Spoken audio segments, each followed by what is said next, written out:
MBBS in abroad. Apollo MedSkill 6 years of MBBS program will be completed in 35 lakhs only.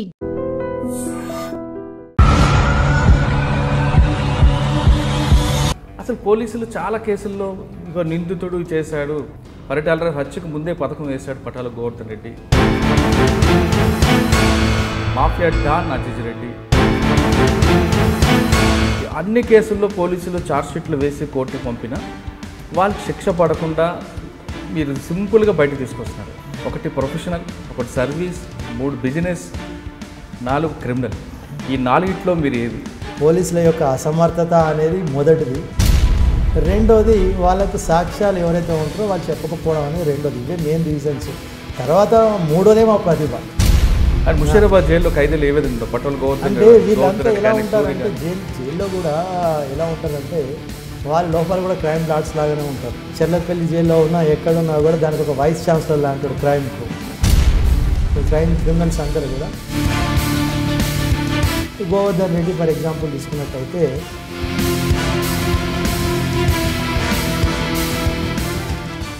Vyas హత్య కేసులు నిందితుల్ని పోలీసులు పక్క ఆధారాలతో పట్టుకున్నారు. అండ్ ఎల్బీ స్టేడియం బయట వాళ్ళు నయీంతో పాటు పటేల్ సుధాకర్ రెడ్డి వీళ్ళందరూ పారిపోవడానికి సహకరించారు అని ఆటో వాళ్ళంతా ఆధారాలు పట్టుకొచ్చి కోర్టులో ప్రవేశపెడితే ఆ ఇద్దరు భార్యాభర్తలు ఎలాంటి నేరం చేయలేదంటూ మీరు ఎలాగ వాళ్ళిద్దరిని బయట తీసుకొచ్చారు? ఒక 21 మందిని దాంట్లో ముద్దాయిలుగా పెడితే అందులో సగం మందిని ఎన్కౌంటర్లో చంపేశారు. ఇక మిగిలింది కొద్ది మందే. ఆ కొద్ది మిగిలిన వాళ్ళు కూడా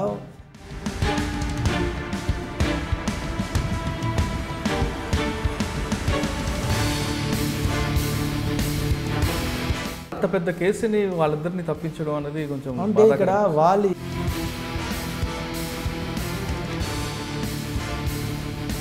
ముషీరాబాద్ జైలు నుంచి పరిచయం అవుతున్న మీకు పటోల్ గోవర్ధన్ రెడ్డి పరిటాల రేవి హత్యకు ముందు అతను పథకం వేశాడు. అతనే స్వయంగా కోర్టులో కూడా చెప్పడం జరిగింది. ఆ తర్వాత కేసుల్లో అతని మీద వచ్చి చాలా కేసుల్ని మీరు వాదించి ఆ కేసుల్లో అతన్ని ఎక్కడ శిక్ష పడకుండా మీరు బయట తప్పించారు. అనంతపురం కేసు అవ్వచ్చు, చాలా కేసులు. అదేవిధంగా పటోల్ గోవర్ధన్ రెడ్డి అనుచరుడిగా ఉన్న మొద్దుసీన్ను కూడా మీరు 2 కేసుల్లో తప్పించారు. ఆ కేసుల గురించి ఒక్కొక్కటి చెప్పండి. దాదాపు 12 కేసులు చేసి ఉంటాను అతనిని. ఆ 12 మర్డర్ కేసులను దాదాపు 9 కేసులు మర్డర్ కేసులు ఉన్నాయి అందులో. అంటే ఒక మనిషిని చంపిన వ్యక్తిని మీరు ఎలా ప్రొటెక్ట్ చేయాలనిపించింది? అయితే రామకృష్ణ అనే వ్యక్తి మీద ఎక్కడ కూడా క్రైమ్ కేసులు లేవు, కానీ పటోల్ గోవర్ధన్ రెడ్డి అనుచరులు వచ్చి షాప్లో దాన్ని కాల్చి వెళ్ళారు. అది అన్యాయం అంటారా కాదంటారా? అయితే అసలు వాస్తవంగా ఎందుకు హత్య చేశాడు అనేది మీరు ఆలోచించాలి. చేశారు అని ఒకవేళ అంటే వ్యక్తిగతమైన కక్షలు ఉన్నాయా? లేవు. డబ్బులు తీసుకొని హత్య చేశాడా? లేదు. ప్రాసిక్యూషన్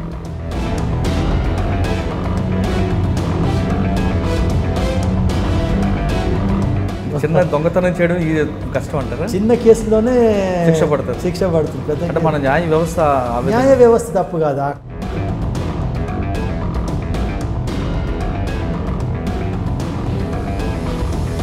మొద్దుసీన్ విషయానికి వస్తే మొద్దుసీన్ అనే వ్యక్తి ముషీరాబాద్ జైలు నుంచి మీరు చూశారు. తర్వాత ఫస్ట్ ఆయన చిక్కడపల్లి పోలీస్ స్టేషన్లో ఆర్మ్స్ యాక్ట్లో అరెస్ట్ అయ్యాడు. తర్వాత రామకృష్ణ హత్య కేసులో ఉన్నాడు, వెంకటరెడ్డి హత్య కేసులో ఉన్నాడు.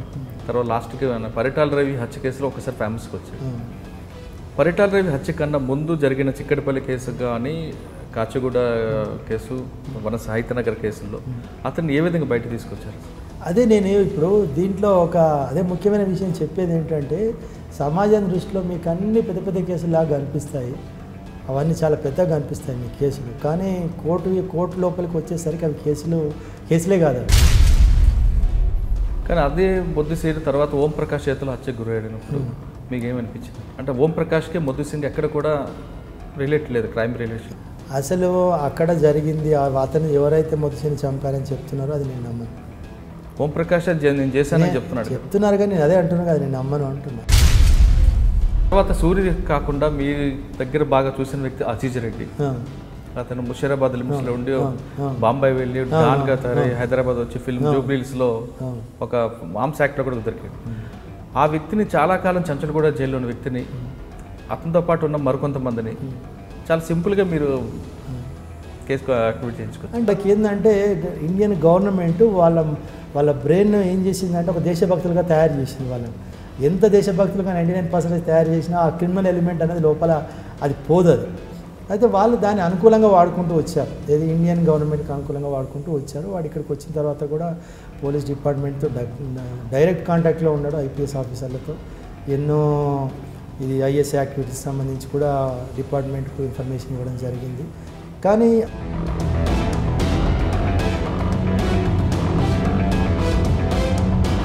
అంటే అజీజ్ రెడ్డి ఏ స్థాయిలోకి వెళ్ళాడని అతను ఎన్కౌంటర్ చేశాను.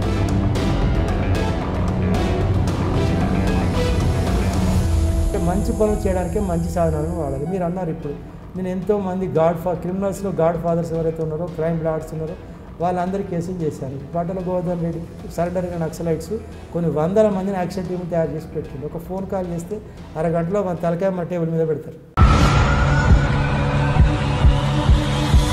Welcome to crime diaries. ఈ వారం మన గెస్ట్ ఒక ప్రొఫెషనల్ క్రిమినల్ అడ్వకేట్. అతను ఏ కేసు చేపట్టినా అందులో పోలీసులు నిందితుడు అనే వ్యక్తిని జైలుకి వెళ్ళిన తర్వాత అతను శిక్ష పడకుండా బయటికి తీసుకొచ్చిన క్రిమినల్ అడ్వకేట్. అతను చేసిన చాలా కేసులు ఉన్నాయి. ఒకటి వ్యాస్ కేసులో నిందితుల్ని, పరిటాల రవి హత్య కేసులోకి ముందు ప్లాన్ చేసిన పట్టోలు గోవర్ధన్ రెడ్డిని, బొంబాయి నుండి వచ్చి హైదరాబాద్లో అడ్డా పెట్టుకున్న అజీజ్ రెడ్డి అనుచరుల్ని, ఇలా చెప్పుకుంటూ పోతే చాలా కేసులు ఉన్నాయి. పోలీసులు వాళ్ళందరి పక్కా సాక్ష్యాలు తీసుకొచ్చి కోర్టు ముందు ప్రవేశపెట్టిన వాళ్ళు వేసిన ఛార్జ్షీట్లో ఎక్కడో ఒక చిన్న లూప్ హోల్ పట్టుకొని వీళ్ళు తప్పు చేయలేదంటూ వీళ్ళని నిందితులు కాకుండా శిక్ష పడకుండా జైలు నుంచి బయటకు తీసుకొచ్చిన పక్కా క్రిమినల్ లాయర్. అతని పేరు నయన్ కుమార్ రెడ్డి. నయన్ కుమార్ రెడ్డిని అడిగి అసలు ఈ పోలీసు ఇంత పక్కా ఆధారాలతో దొరికిన క్రిమినల్ కూడా ఏ విధంగా బయటపడుతున్న విషయాలు ఆయన అడిగి తెలుసుకుందాం. నయన్ కుమార్ రెడ్డి నమస్కారం అండి. నమస్తే. అసలు పోలీసులు చాలా కేసుల్లో ఇక నిందితుడు చేశాడు. వ్యాస్ కేసులో తీసుకుంటే నయీంతో పాటు ఇంతమంది ఉన్నారు. పరిటాల రవి హత్యకు ముందే పథకం వేశాడు పటాల గోవర్ధన్ రెడ్డి, మాఫియా డాన్ అజీజ్ రెడ్డి, ఇలా చాలా కేసులు ఉన్నాయి. ఈ అన్ని కేసుల్లో పోలీసులు ఛార్జ్షీట్లు వేసి కోర్టుకు పంపినా వాళ్ళకి శిక్ష పడకుండా మీరు సింపుల్గా బయట తీసుకొస్తున్నారు. అంటే మీరు అంత క్రిమినల్గా ఏ విధంగా అసలు ప్రొఫెషనల్గా అవుతున్నారని అర్థం కావాలి. జనరల్గా అడ్వకేట్స్ అందరూ కూడా 4 రకాలు ఉంటాయంటారు. ఒకటి ప్రొఫెషనల్, ఒకటి సర్వీస్, 3 బిజినెస్, 4 క్రిమినల్. ఈ 4గిట్లో మీరు ఏది, ఈ 4గిట్లో ఏ వెర్షన్ మీరు ఎంచుకున్నారని చెప్పే ముందు అసలు నల్ల కోటు వేసుకోవడానికి కారణం చెప్పండి, మీ ఫ్యామిలీ బ్యాక్గ్రౌండ్ చెప్పండి. నా పేరు నయన్ కుమార్. నేను ఆదిలాబాద్ డిస్టిక్ జైపూర్ మండల్ ఆరుపల్లి మా ఒరిజినల్ నేటివ్ ప్లేస్. అయితే 91 నుంచి నేను ఇక్కడ అడ్వకేట్గా ప్రాక్టీస్ చేస్తున్నాను. ముఖ్యంగా నేను అసలు అడ్వకేట్ ప్రొఫెషన్ యొక్క ఔన్నత్యం ఏంటి తెలుసుకోవాలనే ఉద్దేశంతో నేను 2001-2002లో ఒక న్యాయవాది అని ఒక మ్యాగజైన్ రన్ చేసేవాడిని. సరదాగా బార్ కౌన్సిల్ ఎన్రోల్మెంట్ కోసం వచ్చే అప్పుడే లా పాస్ అయిన అడ్వకేట్లను అడుగుతుండేవాళ్ళు, క్రాస్ ఎగ్జామిన్ చేసేవాడిని. మీరు అసలు ఈ ప్రొఫెషన్కి ఎందుకు వస్తున్నారు, అసలు మీకు ఆశయం ఏంది, లక్ష్యం ఏంటి అంటే ఎవరు సరిగా సమాధానం చెప్పేవాళ్ళు కాదు. కానీ నేను నల్లకోట వేసుకున్న తరుణంలో నేను ఆలోచించుకున్నాను, అసలు మనం ఎందుకు వస్తున్నాం ఈ నల్లకోట వేసుకొని, అసలు దీని విషయం ఏంటి అని. ఎందుకంటే అడ్వకేట్ ప్రొఫెషన్ అనేది ఒక రాయల్ ప్రొఫెషన్ అనేది అందరికీ తెలిసిన విషయమే. కానీ ఇక్కడ కేసులు రావడం కోసము దానికి ఎంతో బ్యాక్గ్రౌండ్ కావాలి. ఫస్ట్ మనం అడ్వకేట్గా వచ్చిన తర్వాత కేసులు రావాలంటే ఎలా వస్తాయి మన కేసులు అనేది ఒక విషయం. ఎవరో ఒక పొలిటికల్ బ్యాక్గ్రౌండ్ కానీ సోషల్ బ్యాక్గ్రౌండ్ కానీ ఉంటే తప్ప మన కేసులు రావు. లేదా ఒక సీనియర్ అడ్వకేట్ దగ్గర మనం బాగా పని నేర్చుకున్న తర్వాత అక్కడి నుంచి కానీ మన కేసులు రావు. ఇలా ఏదో రకంగా కేసులు రావాలి. మనం ఒక జీవన వృత్తి కోసం ఇది ఒక వృత్తిని ఎన్నుకొని మనం జీవిస్తున్నాం అనేది జనరల్గా అందరూ అనుకుంటుంటారు. కానీ నా విషయం వచ్చేసరికి నన్ను నేనే ప్రశ్నించుకున్నాను, అసలు ఈ వృత్తి వల్ల మనము నా చదువు, నా విద్య, నా తెలివి, నా జ్ఞానం సమాజానికి ఏమైనా ఉపయోగపడుతుందా, అందులో నిస్సహాయ స్థితిలో ఉన్న నిరుపేదలకు మనమేమైనా ఉపయోగపడగలుగుతామా లేదా అని నన్ను ప్రశ్నించుకున్నప్పుడు నాకు అనిపించింది ఓకే మనం చేయొచ్చు అనేది. నాకున్న ఫ్యామిలీ బ్యాక్గ్రౌండ్ మేరకు ఏంటంటే కనీసం హ్యాండ్ టు మౌత్కి అయితే ప్రాబ్లం లేదు. కాబట్టి ఆ క్రమంలో నేనేమనుకున్నానంటే ఈ నిస్సహాయ స్థితిలో మగ్గుతున్న నిరుపేద ఖైదీలకు మనం ఏదైనా సాయం చేస్తే బాగుంటుంది కదా. అందులో కొత్తగా ప్రొఫెషన్ 25 సంవత్సరాలు 24 సంవత్సరాల ప్రొఫెషన్కి వచ్చిన వాళ్ళకి ఎవరు కేసులు ఇవ్వరు మనల్ని నమ్మి.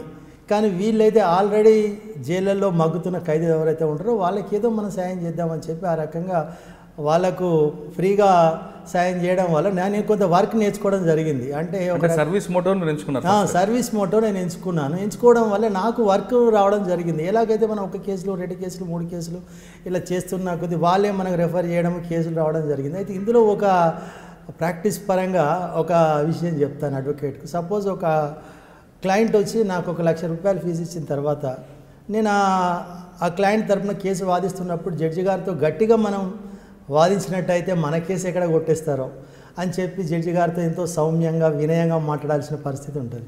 అదే నేను డబ్బులు తీసుకోకుండా కేసు కొట్లాడినప్పుడు సుప్రీంకోర్టు జడ్జిమెంట్స్ ఈ రకంగా చెప్తున్నాం, హైకోర్టు జడ్జిమెంట్స్ ఈ రకంగా చెప్తున్నాం, మీరు నాకు ఎందుకు ఆర్డర్ ఇయ్యరు అని చెప్పి మనం వాదించే అవకాశం ఉంటుంది బలంగా. ఒకవేళ ఆ జడ్జి డిస్మిస్ చేసిన ఆర్డర్ మన సెషన్స్ కోర్టుకి వెళ్తాం, హైకోర్టుకి వెళ్తాం. ఆ రకంగా మనకి ఏమవుతుందంటే ఎప్పుడైతే మన లోపల స్వార్థం లేదో, మనం సేవాభావంతో ముందరకు పోతున్నామో బెంచ్ ముందర మనము చేసే ఆర్గ్యుమెంట్ ఎలా ఉంటుంది అంటే చాలా ఓపెన్గా ఫేర్గా ఉంటుంది. జడ్జి ఒకవేళ నాకు డిస్మిస్ చేసినా నాకేం బాధ లేదు, ఎందుకంటే క్లయింట్ నన్నేం అనలేడు, ఎందుకంటే వాడు మనకు ఫీజు ఇచ్చింది లేదు. అదే మనకు 1 లక్ష రూపాయలు ఫీజు తీసుకొని కేసు డిస్మిస్ అయితే ఇంకా వాడు మళ్ళీ 10 కేసులు మనకు డ్యామేజ్ అవుతుంది. అయితే ఇక్కడ ఒక బెనిఫిట్ నాకేం జరిగింది అంటే నేను ఇలా కేసులు వాదిస్తున్న క్రమంలో కోర్టులో చూస్తున్న అడ్వకేట్స్ కానీ మిగతా వాళ్ళు కానీ లాయర్ బాగా గట్టిగా వాదిస్తారు కేసులు అని చెప్పి అలా 1 2 3 4 100 కేసులు మనం ఆర్గ్యూ చేసేసరికి బెంచ్ మీద కానీ చుట్టుపక్కల నయన్ కుమార్కు మనకు కేసు ఇస్తే బాగా గట్టిగా వాదిస్తారు, అది కేసు బలంగా వాదిస్తారు అనే ఒక ఇంప్రెషన్ వచ్చేసింది. దానివల్ల నాకు వ్యక్తిగతంగా ప్రొఫెషనల్గా నాకు బెనిఫిట్ అయింది, అక్కడ జైల్లో ఉన్న ఖైదీలకు కూడా బెనిఫిట్ అయింది. ఇలా జరుగుతున్న క్రమంలో ఒకసారి ఖైదీలు మమ్మల్ని లోపల ఉన్న మేము ఎంతో మంది ఉన్నాం సార్. అంటే మీరు ముషీరాబాద్ జైల్లో లీగల్ అడ్వైజర్ చేశారు? నేను దానికి ముందు 95లో ఒకటి న్యాయ సంరక్షణ సేవా సమితి అని ఒక సోషల్ లీగల్ ఆర్గనైజేషన్ రిజిస్ట్రేషన్ చేయించాను. దాని ద్వారా కొన్ని పబ్లిక్ ఇంట్రెస్ట్ లిటిగేషన్స్ ఫైల్ చేయాలని. అయితే జైల్లో హ్యూమన్ రైట్స్ లేవు, తర్వాత ఫుడ్, మెడిసిన్, క్లోతింగ్ తర్వాత సరిగా లేవనే విషయాల మీద నేను 97లో ఒక పబ్లిక్ ఇంట్రెస్ట్ లిటిగేషన్ ఫైల్ చేయడం జరిగింది హైకోర్టులో. హైకోర్టు దాన్ని స్పందించి ఇమీడియట్గా నాన్ అఫీషియల్ విజిటర్స్ అంటే ప్రతి సెంట్రల్ ప్రిజన్కి 6 నాన్ అఫీషియల్ విజిటర్స్ ఉండాలని, అదే డిస్ట్రిక్ట్ ప్రిజన్కి అయితే 3 నాన్ అఫీషియల్ విజిటర్స్ ఉండాలని. నాన్ అఫీషియల్ విజిటర్స్ అంటే ఎవరిని ఎనీ సోషల్ వర్కర్స్ను అపాయింట్ చేస్తారు, అది home principal secretary for home నుంచి. యాక్చువల్గా అది బ్రిటిష్ కాలం నుంచి ఉన్నప్పటికీ కూడా మన భారతదేశం ఏ జైల్లో చేయడం లేదు. కానీ ఇలా నాన్ అఫీషియల్ విజిటర్స్ అనేది ఒక సిస్టమ్ ఉంటుందని, జైల్లో హ్యూమన్ రైట్స్ కోసం ఒక కమిటీ పనిచేస్తుందని భారతదేశంలో మొట్టమొదటి వ్యక్తిని నేను ఫైల్ చేసింది అది ఏది హ్యూమన్ రైట్స్ కోసం. దాని మీద హైకోర్టు స్పందించింది, ఇమీడియట్గా అపాయింట్ చేయాలన్నది. 98లోనే నన్ను ప్రిన్సిపల్ సెక్రటరీ ఫర్ హోమ్ అప్పుడు ఆంధ్రప్రదేశ్ గవర్నమెంట్ నాన్ అఫీషియల్ విజిటర్గా అపాయింట్ చేయడం జరిగింది 98 2000 మధ్యలో. ఈ మధ్యకాలంలో సుమారుగా 1500 మంది ప్రిజనర్స్ ఉండేది, అప్పుడు 500 మంది జైల్లో ఉండే ప్లేస్లో. అయితే అక్కడ ఏం జరిగేది, ఖైదీలను ప్రతిరోజు రిమైండ్ ఖైదీలను కోర్టులో ప్రొడ్యూస్ చేయాలి. అక్కడ ఉండేటి 2 వ్యాన్లు, ఆడ ఉండే ఖైదీలు ఎక్కువ, ఖైదీలను ప్రొడ్యూస్ చేయకపోయేది. తర్వాత వాళ్ళ శిక్షాకాలం కంటే ఎక్కువ కూడా వాళ్ళ జైల్లో మగ్గుతుండేది. తర్వాత లోపల సరైన ఫెసిలిటీస్ లేకపోవడం, ఇవన్నీ కూడా ప్రభుత్వం దృష్టికి తీసుకురావడము. ప్రతి శనివారం పొద్దున నుంచి 5 నుంచి సాయంత్రం పొద్దున 8 గంటల నుంచి సాయంత్రం 5 గంటల వరకు వెళ్ళి వాళ్ళకు ఫుడ్ సరిగా ఉందా లేదా, మెడిసిన్ సరిగా ఉందా లేదా, క్లోతింగ్ సరిగా ఉందా లేదా, తర్వాత లోపల ఎలా ఉన్నాయి అనేది మొత్తం నేను చెక్ చేసేది. దానివల్ల ఏమైపోయిందంటే ఖైదీలందరికీ కూడా నయన్ కుమార్ అడ్వకేట్ అంటే వాళ్ళకు మీ బయట చూసే వాళ్ళతో నేను అడ్వకేట్ను, కానీ వాళ్ళ దృష్టిలో నేను అడ్వకేట్ని కాదు. వాళ్ళకు నేను I'm their godfather, that's all. ఎందుకంటే సమాజం వాళ్ళని అసహించుకుంటుంది, క్రిమినల్స్ను కుటుంబం అసహించుకుంటుంది, కోర్టు వాళ్ళని శిక్షిస్తుంది. కానీ నేను ఒక్కనే వాళ్ళను దగ్గరగా మా మనిషి, అరే మీరు పెద్ద పెద్ద నేరాలు చేసిన వాళ్ళందరూ ఎందరో బయట తిరుగుతున్నారు, వాళ్ళు కూడా డబ్బులు నుండి బెయిల్ తీసుకుని తొందరగా బయటకు వస్తున్నారు. కానీ వీళ్ళు నేరం చేసినప్పటికీ, వీళ్ళు నేరస్తులే, నేరం చేసినప్పటికీ పేదవాళ్ళైన కారణంగా జైలులో మగ్గిపోతున్నారు. వాళ్ళ పట్ల సానుభూతి, జాలి చూపించి వాళ్ళ కోసం నాకు ఆల్రెడీ నేను క్రిమినల్ కోర్టులో రెగ్యులర్గా ప్రాక్టీస్ చేసుకునే అడ్వకేట్ను, కావాల్సిన సమయం మనకు ఉంటుంది. నాకున్న సమయాన్ని వాళ్ళ కోసం వెచ్చించాను. సపోజ్ ఫర్ ఎగ్జాంపుల్ ఒక నేరస్తున్న 1 సంవత్సరం జైల్లో ఉంచాల్సిన దాంట్లో వాడు 2 సంవత్సరాలైనా వానికి ఎలాంటి విచారణ లేకుండా లోపల ఉన్నప్పుడు ఒకవేళ కోర్టు ముందర ఆ ఖైదీ నిలబడి సార్ నేను నేరం చేశానని ఒప్పుకుంటే ఏం చేస్తారు, జడ్జి వదిలేయాల్సిందే కదా. కనీసం ఆ అతన్ని కోర్టు ముందర కూడా ప్రవేశపెట్టలేని పరిస్థితిలో ఉండే. ఎందుకంటే కోర్టులో జ్యుడిషియల్గా కోర్టులో జడ్జిలు తక్కువగా ఉన్నారు, పోలీసులు తక్కువగా ఉన్నారు, తర్వాత అదేవిధంగా జైళ్ళు తక్కువ జైల్లో వీళ్ళని ప్రొడ్యూస్ చేసే వాళ్ళు కూడా తక్కువగా ఉన్నారు. కానీ మీరు చేస్తున్న టైంలో 98 నుండి 2000 సంవత్సరం మధ్యలో ముషీరాబాద్ జైల్లో చాలా మంది నక్సల్స్ ఉండేవారు. మోడెం బాలకృష్ణ అవ్వచ్చు, అందరు ఉన్నారు. పటాల్ మన నయీం కూడా ఉన్నాడు, నయీం ఉన్నాడు, పటేల్ సుధాకర్ రెడ్డి, అదే చాలా మంది. అదే విధంగా వీళ్ళు కూడా ఉన్నారు. ఏది పరిటాల రవి మర్డర్ కేసులో సూరి, వీళ్ళంతా కూడా అప్పుడు 99లో కార్ బాంబు కేసులో వాళ్ళు కూడా ఉన్నారు. దాదాపు ఖైదీలందరితో మాట్లాడుతున్నప్పుడు నిజం వాళ్ళు చేసింది నేరం అని మీరు అనిపిస్తుందా, లేదా క్షణికావేశంలో చేశారని గుర్తించారా, లేదా పగా ప్రతీకారాలకు చేశారా, లేదా డబ్బులు తీసుకొని చేశారా? అంటే ఈ 4 కేటగిరీలో ఎవరు మీరు ఎక్కువగా ఐడెంటిఫై చేశారు? అయితే ఇక్కడ నేను చూసింది ఏంటంటే పిక్ పాకెటర్స్ నుంచి మొదలు పెడితే, ఇంకా గుడంబా కేసుల నుంచి మొదలు పెడితే, ఫ్యాక్షనిస్టులు, నక్సలైట్లు, మాఫియా, ఐఎస్ఐ అందరితో కలిసేది, అందరికి ఏం సమస్యలు ఉన్నది అనేది మాట్లాడేది. ఎందుకంటే ఇక్కడ లీగల్గా వాటి చట్ట ప్రకారం ఇప్పుడు ఏంటంటే జైల్స్ అండ్ కరెక్షనల్ సర్వీసెస్ అంటాం, అది వాళ్ళని రిఫార్మ్ చేయడమే గవర్నమెంట్ ఉద్దేశం. ఎందుకంటే మన దగ్గర మన ప్రజాస్వామ్యంలో ఏంటంటే డిటరెంట్ పనిష్మెంట్ కాదు, రిఫార్మేటివ్ మనది. నా ఉద్దేశం ఏంటంటే ఖైదీలు ఎవరైతే ఉన్నారో చెడు ప్రవర్తన నుంచి వాళ్ళు మంచి వైపు తీసుకుపోవడం అనేది మన చట్టం యొక్క లక్ష్యం. ఆ లక్ష్యంతోనే నేను పబ్లిక్ ఇంట్రెస్ట్ లిటిగేషన్ ఫైల్ చేసిన. అయితే వాళ్ళని కలిసిన, వాళ్ళతో మాట్లాడినప్పుడు కూడా ఇదే చెప్పేది, మీరు ఇలా చేయకూడదు, సమాజాన్ని అందరితో కలిసి బ్రతకాలి అని చెప్పి వాళ్ళకు మంచిగా చెప్పేది, వాళ్ళకున్న సాయం చేసేది. వాళ్ళు ఏమనేదంటే, సార్ లోపల పెట్టి మాకు ఇవన్నీ ఫెసిలిటీస్ కాదు మాకు కావాల్సింది, మాకు బయటకు తీసే ఉపాయం చేయండి సార్, ఏదో రకం మమ్మల్ని బయటకు తీసుకురండి మీరు. అంటే మీరు నాకు చెప్పిన 4 రకాల ఖైదీలు కూడా ఏ విధంగా ఉండేవారండి? ఎందుకంటే చాలా ముషీరాబాద్ జైల్లోనే బయట లోపల ఉంటుండే బయట కూడా హత్య పథకాలు వేస్తున్న కేసులు కూడా చాలా ఉన్నాయి. అవునా, ఉంటాయి. అయితే ఇక్కడ నయీం అనే వ్యక్తిని తీసుకుంటే బెల్లిలెత్ హత్యకు లోపల నుంచి పథకం వేశారు. అవునవును. అంటే వాళ్ళ గురించి మరి మీరు ముందే తెలుసుండేదా, లేదంటే మీ దగ్గర బాగా నటిస్తూ ఉండేవారు వాళ్ళు? అంటే వాళ్ళు కొన్ని విషయాలలో ఓపెన్ అవుతారు, కొన్ని విషయాలలో మన దగ్గర ఓపెన్ కారు. వాళ్ళు చేసేది మేము కరెక్టే అంటారు. సపోజ్ ఫర్ ఎగ్జాంపుల్ మొద్దుసీన విషయంలో తీసుకున్నట్టయితే, ఆయన బయట టీవీ ముందర వచ్చి చెప్పేది ఒకటి, మన ముందర చెప్పేది ఒకటి. లేదు 400 మంది రెడ్డిస్ కనిపించకుండా అదృశ్యం చేశారు అనంతపూర్లో పరిటాల రవి. కాబట్టి నేను 400 మందిని రెడ్లను చంపిండు కాబట్టి నాకు గర్వంగానే ఉంది చంపినందుకు, నేను నా కులం కోసం నేను చేసిన అనే ఒక విధంగా నాకు చెప్పుకున్నాడు. అండ్ ముషీరాబాద్ జైల్లో ఖైదీలు ఏ విధంగా పటోల్ గోవర్ధన్ అంటే వీళ్ళంతా ఎలా ఉంటారంటే జైల్లో కూడా ఎలా ఉంటారంటే, లోపల ఎవరైతే పెద్ద టాప్ మోస్ట్ ఏమంటారో క్రైమ్ లార్డ్స్ అంటాం కదా, వాళ్ళ లోపల కూడా క్రైమ్ లార్డ్స్ లాగానే ఉంటారు. వాళ్ళకి అన్ని ఫెసిలిటీస్ అవన్నీ సౌకర్యాలన్నీ అందుతూనే ఉంటాయి. పాపం చిన్న చిన్న ప్రిజనర్స్కి అయితే ఎలాంటి సౌకర్యాలు ఏమి అందవు. అయితే క్రైమ్లో ముఖ్యంగా ఏం జరుగుతుంది, కోర్టుకు, ఈ జైలుకు, సమాజానికి, అడ్వకేట్కు, ఇవన్నీ ఏవి కూడా మనకు వాస్తవాలు ఎక్కడ ఏది రావు. కోర్టు ముందర వాస్తవం రాదు, పోలీస్ స్టేషన్లో వాస్తవం రాదు, జైల్లో వాస్తవం రాదు. అసలు మనకు వాస్తవం అనేది ఎక్కడ తెలియదు. మనకు ఆ చేసిన వాడికి తప్ప మనకైతే తెలియదు. విషయం ఏం జరుగుతుందంటే, కోర్టులో ఎందుకు కేసులు వీగిపోతాయి అంటే, చిన్న చిన్న కేసులు చేసే వాళ్ళ కేసులే రుజువు అవుతాయి. ఎందుకంటే వాళ్ళకి సాక్ష్యాలు బలంగా వచ్చి వినిపిస్తారు. పెద్ద పెద్ద కేసుల్లో సాక్ష్యాలు ఎవరు చెప్పరు, ఎట్టి పరిస్థితుల్లో సాక్ష్యం చెప్పరు వాళ్ళు. అయితే నా లాంటి వాళ్ళ అడ్వకేట్లు కేసు గెలవడానికి ముఖ్యంగా మా యొక్క ప్రతిభ అని చెప్పడానికంటే కూడా పోలీసుల యొక్క అసమర్థత అనేది మొదటిది. రెండోది వాళ్ళకు సాక్ష్యాలు ఎవరైతే ఉంటారో వాళ్ళు చెప్పకపోవడం అనేది రెండోది. ఇవే మెయిన్ రీజన్స్. తర్వాత మూడోదే మా ప్రతిభ అనేది మొదటి మెట్టు కాదు. అది ఈ పెద్ద పెద్ద టాప్ మోస్ట్ క్రిమినల్స్ విషయంలో ఏం జరుగుతుంది అంటే, అడ్వకేట్లను సలహాలు అడుగుతుంటారు, అసలు మేము బయటకు రావాలంటే ఏం చేయాలి అనేది. అయితే దానికి ఒక్కొక్క కేసుకు ఒక్కొక్క స్ట్రాటజీ, ఒక్కొక్క వ్యూహం ఉంటుంది.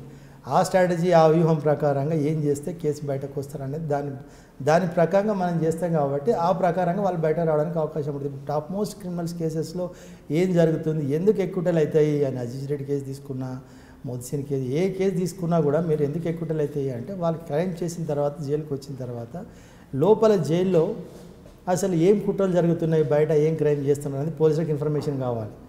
వీళ్ళు ఏం చేస్తారంటే పోలీస్ ఇన్ఫార్మర్స్గా మారిపోతారు. ఈ క్రిమినల్స్ అందరూ కూడా లోపల దాంతో వాళ్ళు క్రైమ్ని ప్రివెంట్ చేయగలుగుతారు. బయట జరిగే క్రైమ్ని ప్రివెంట్ చేయడానికి ఈ criminals, Govardhan Reddy for example తీసుకున్నట్టయితే, ఐఎస్ఐ యాక్టివిటీస్ జరుగుతున్నాయి బయట. ఐఎస్ఐ యాక్టివిటీస్ని ఆపాలి అంటే పోలీసులకు ఇన్ఫర్మేషన్ కావాలి. మరి ఆయన మొత్తం చెర్లపల్లి జైల్లో ఉన్నా ఎక్కడున్నా కూడా దానికి ఒక వైస్ ఛాన్సలర్ లాంటాడు క్రైమ్కు. క్రిమినల్స్ అందరూ అన్న అని అంటుంటారు. అందరూ ఆయన దగ్గరకు వచ్చి చెప్పుకుంటుంటారు కదా.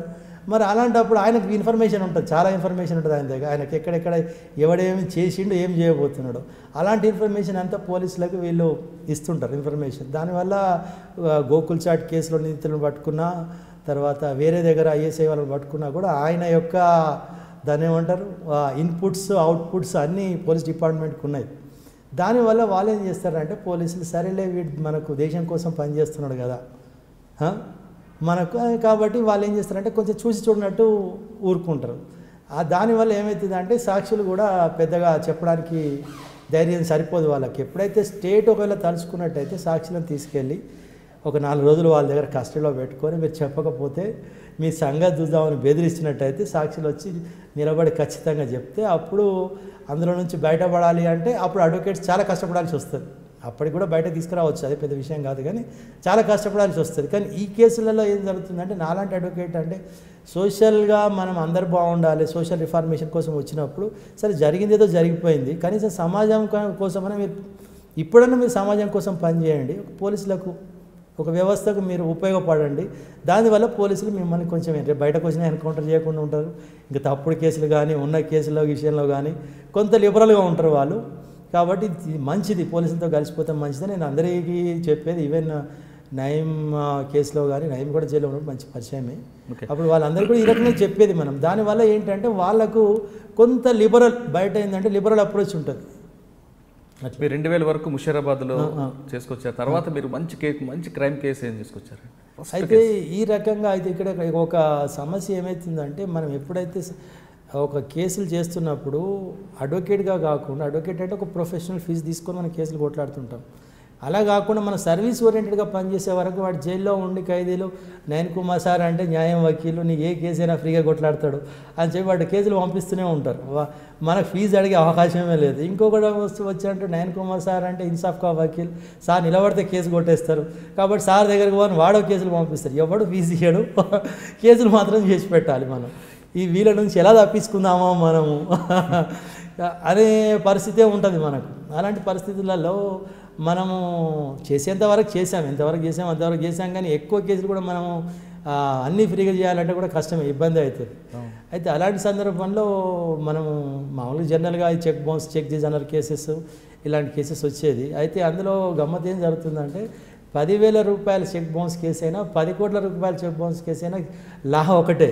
సపోజ్ ఫర్ ఎగ్జాంపుల్ ఐశ్వర్యరాయ్ గుండెకి ఆపరేషన్ చేసిన అదే గుండె, ఒక హడక తిన దానికైనా అదే గుండె ఆపరేషన్ చేస్తే అక్కడ పెద్ద పేరు వస్తుంది ఐశ్వర్యరాయ్కి, మామూలు ఆమె చేస్తే ఎవడు గుర్తించడు కదా కదా. ఇక్కడ కూడా ఏంటంటే చెక్ బౌన్స్ కేసుల్లో నేను చేసిన చెక్ బౌన్స్ కేసులో పెద్ద పెద్ద మ్యాటర్ చేసినప్పుడు పెద్ద పెద్ద డబ్బులు చాలా పెద్ద మొత్తంలో డబ్బులు వచ్చేది. నాకు అనిపించే దేవుడు మనకు కష్టపడకుండా ఇంత డబ్బు ఇస్తున్నాడు కదా, మనం 10,000 కేసు చేసినా అంతే కేసు, 10 కోట్ల రూపాయల కేసు చేసినా అంతే కేసు. కానీ ఆ కేసులో వాళ్ళు ఎక్కువ డబ్బులు ఇచ్చినప్పుడు మనకు ఉచితంగా యాచితంగా ఎంత డబ్బు వస్తున్నప్పుడు మనం ఏదో సమాజం కోసం ఇలాంటి నిశాస్థితిలో నిరుపేదల కోసం మనం చేస్తే మంచిదే కదా. భగవంతుడు మనం మీకు పేరు తెచ్చిన మంచి కేసు కూడా చెప్పండి. అంటే నేను ఒకటేంటంటే నేను ఒక వృత్తిపరంగా నా పని నేను చేసుకుంటూ పోయాను, ఇటు పక్కకు వెనుకకు పక్కకేటు చూసుకుంటూ వెళ్ళలేదు. ఆ క్రమంలో ఎప్పుడైతే నేను నాన్ ఆఫీసర్గా సర్వీస్ చేశానో ఆ సర్వీస్ చేసిన క్రమంలో వీళ్ళందరూ నయన్ కుమార్ సార్ ఒక న్యాయంగా కొట్లాడతాడు మన కోసం, మన అడ్వకేటు ఖైదీల అడ్వకేట్ అని చెప్పి వాళ్ళు నమ్మి మన దగ్గరికి వచ్చిండ్రు.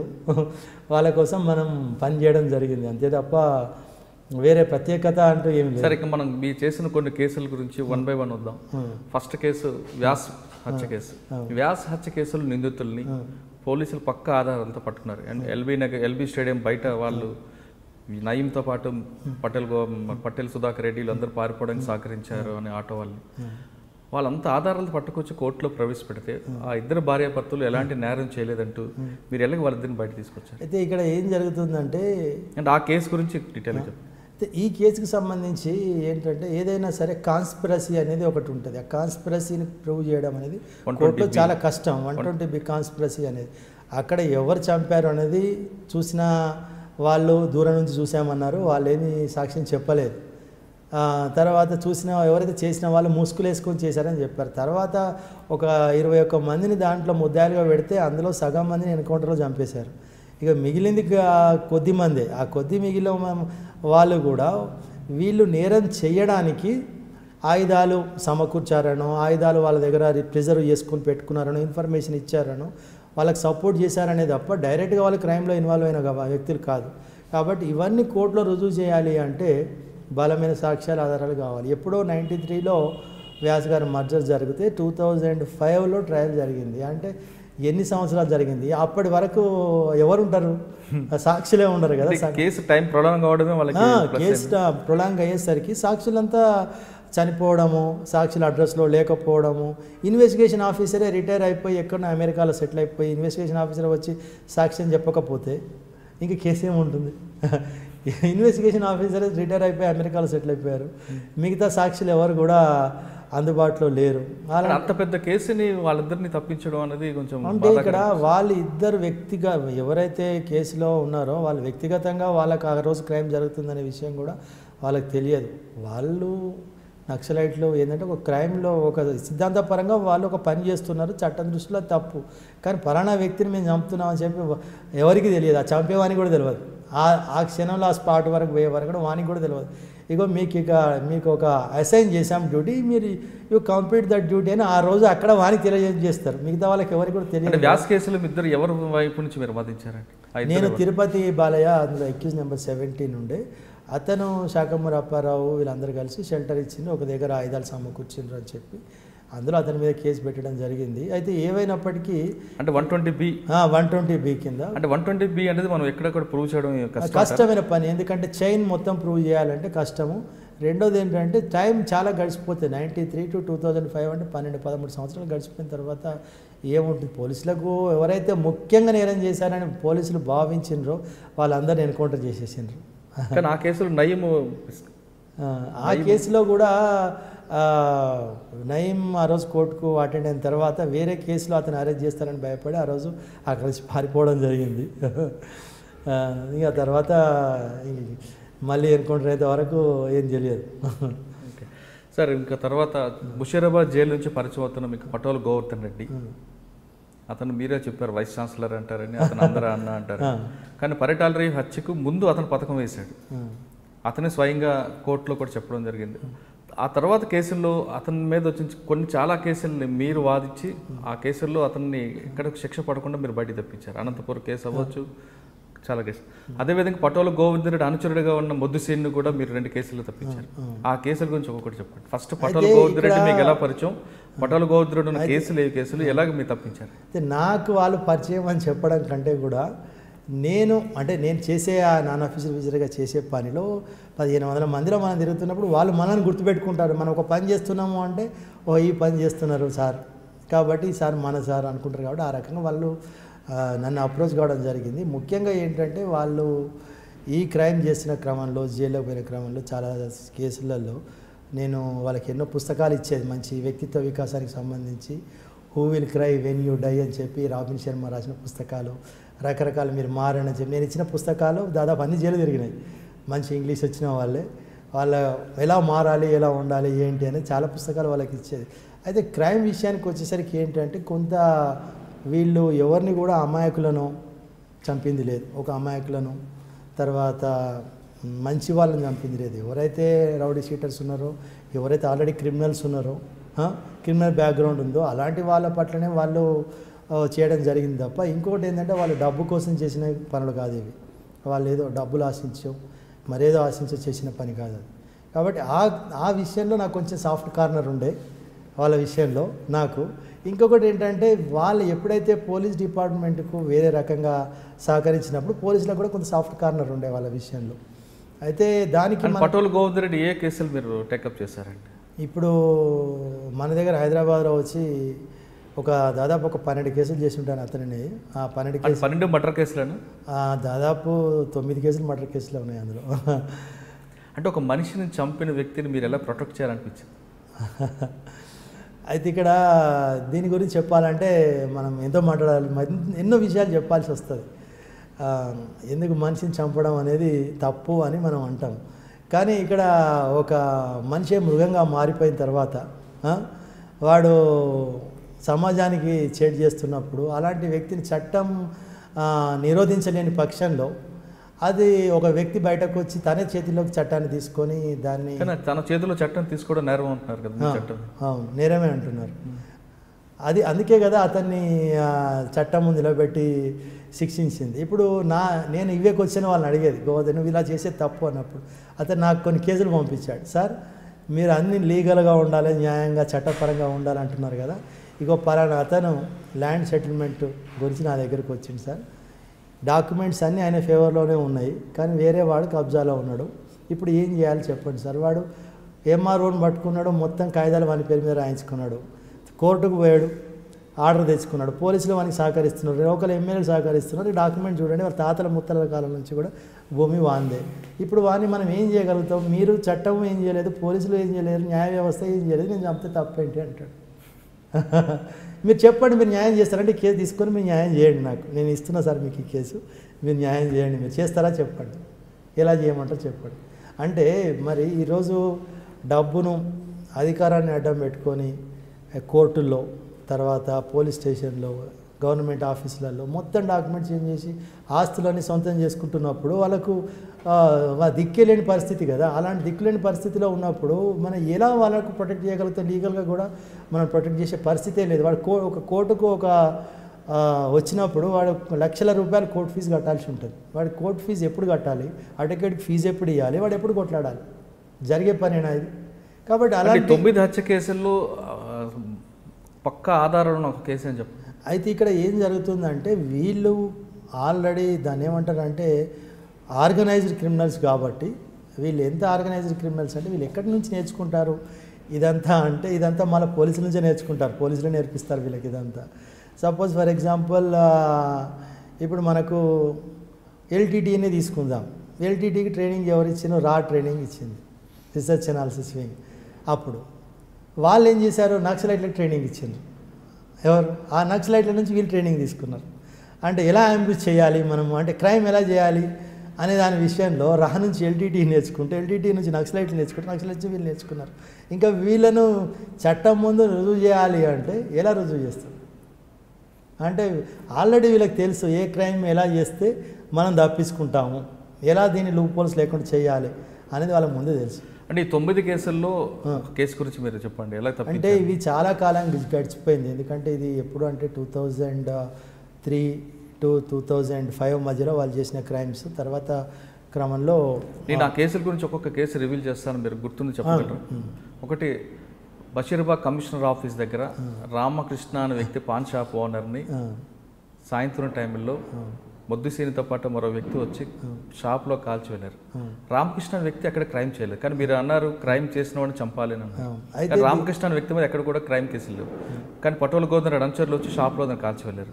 అది అన్యాయం అంటారా కాదంటారా? అయితే ఇక్కడ మీకు అడ్వకేట్గా నేను డిస్కస్ చేయడానికి బయట విషయాలకు చాలా తేడా ఉంటుంది.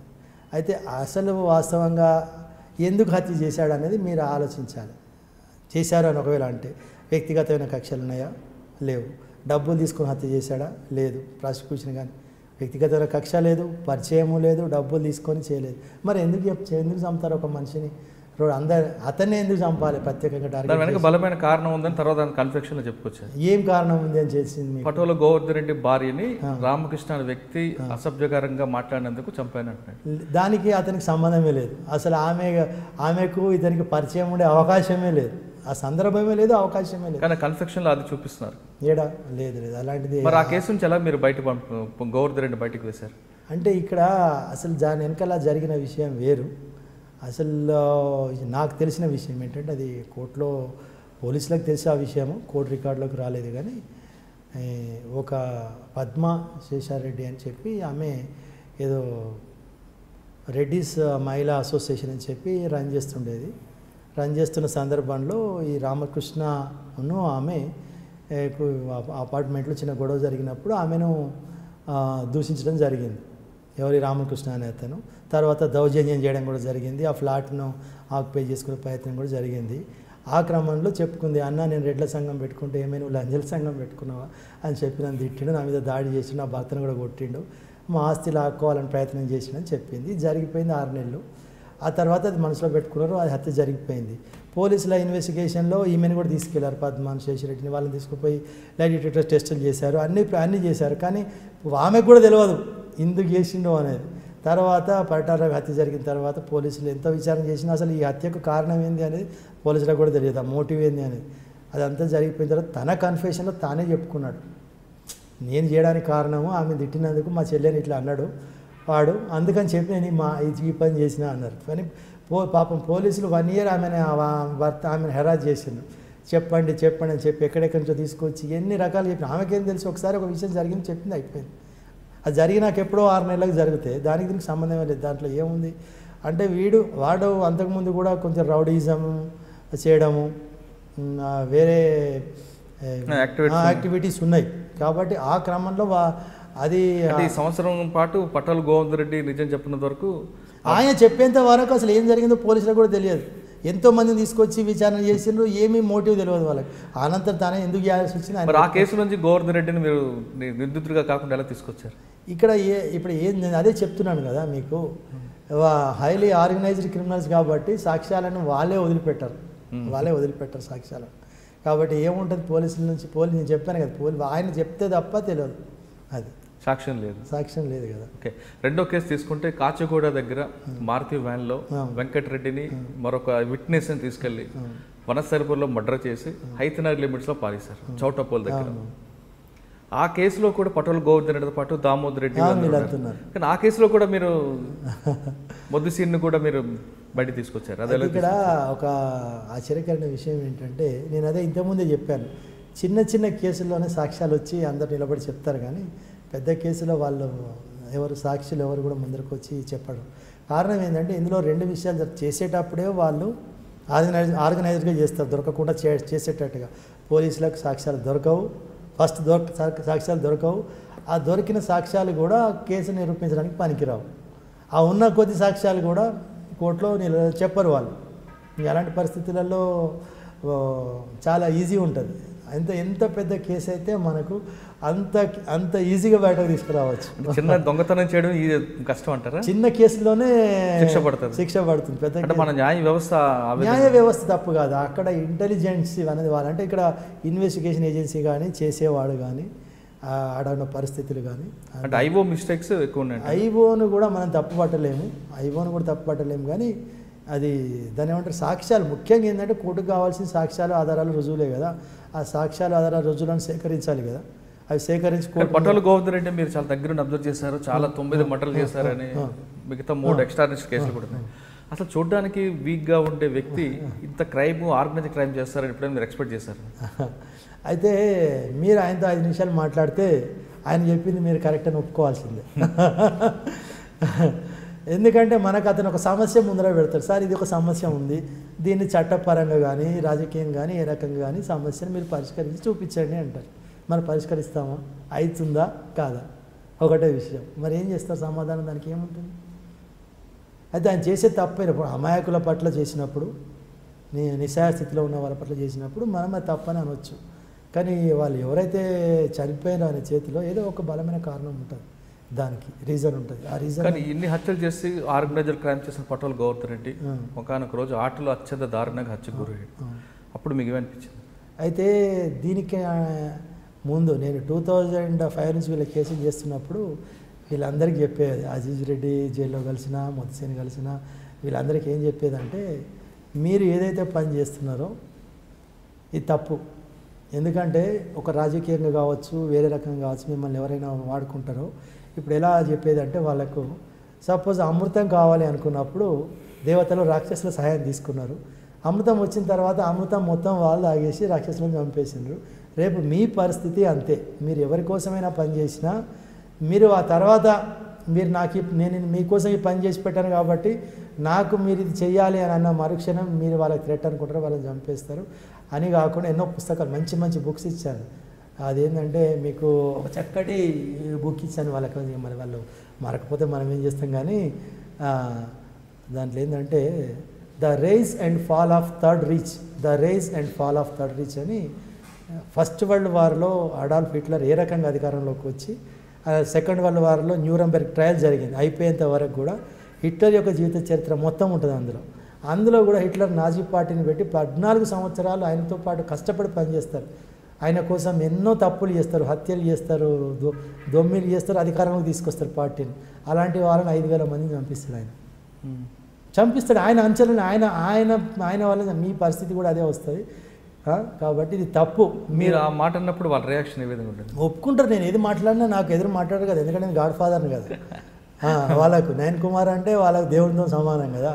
ఎందుకంటే వాళ్ళ నుంచి మనం ఆశించలేదు, మంచిగా చెప్తాం కదా. నేను చెప్పాను మొద్దుసీని కూడా చనిపోవడానికి 1 month ముందు కూడా చెప్పాను నేను, నువ్వు వద్దురా బాబు పాలిటిక్స్ వీళ్ళకి ఏమీ లేదు, నీ ఏదో నీ కేసు ఏదో నువ్వు చూసుకో, ఏదైనా అవసరం ఉంటే అడుక్కో సార్ నాకు ఈ సాయం కావాలని చెప్పి. కానీ ఎక్కువ నకరాలు చేయదు మీరు, మిమ్మల్ని ఎందుకంటే you will become a scapegoat అని చెప్పి ఈవెన్ అజీజ్ రెడ్డి కూడా వారం రోజుల ముందు చెప్పినాను నేను.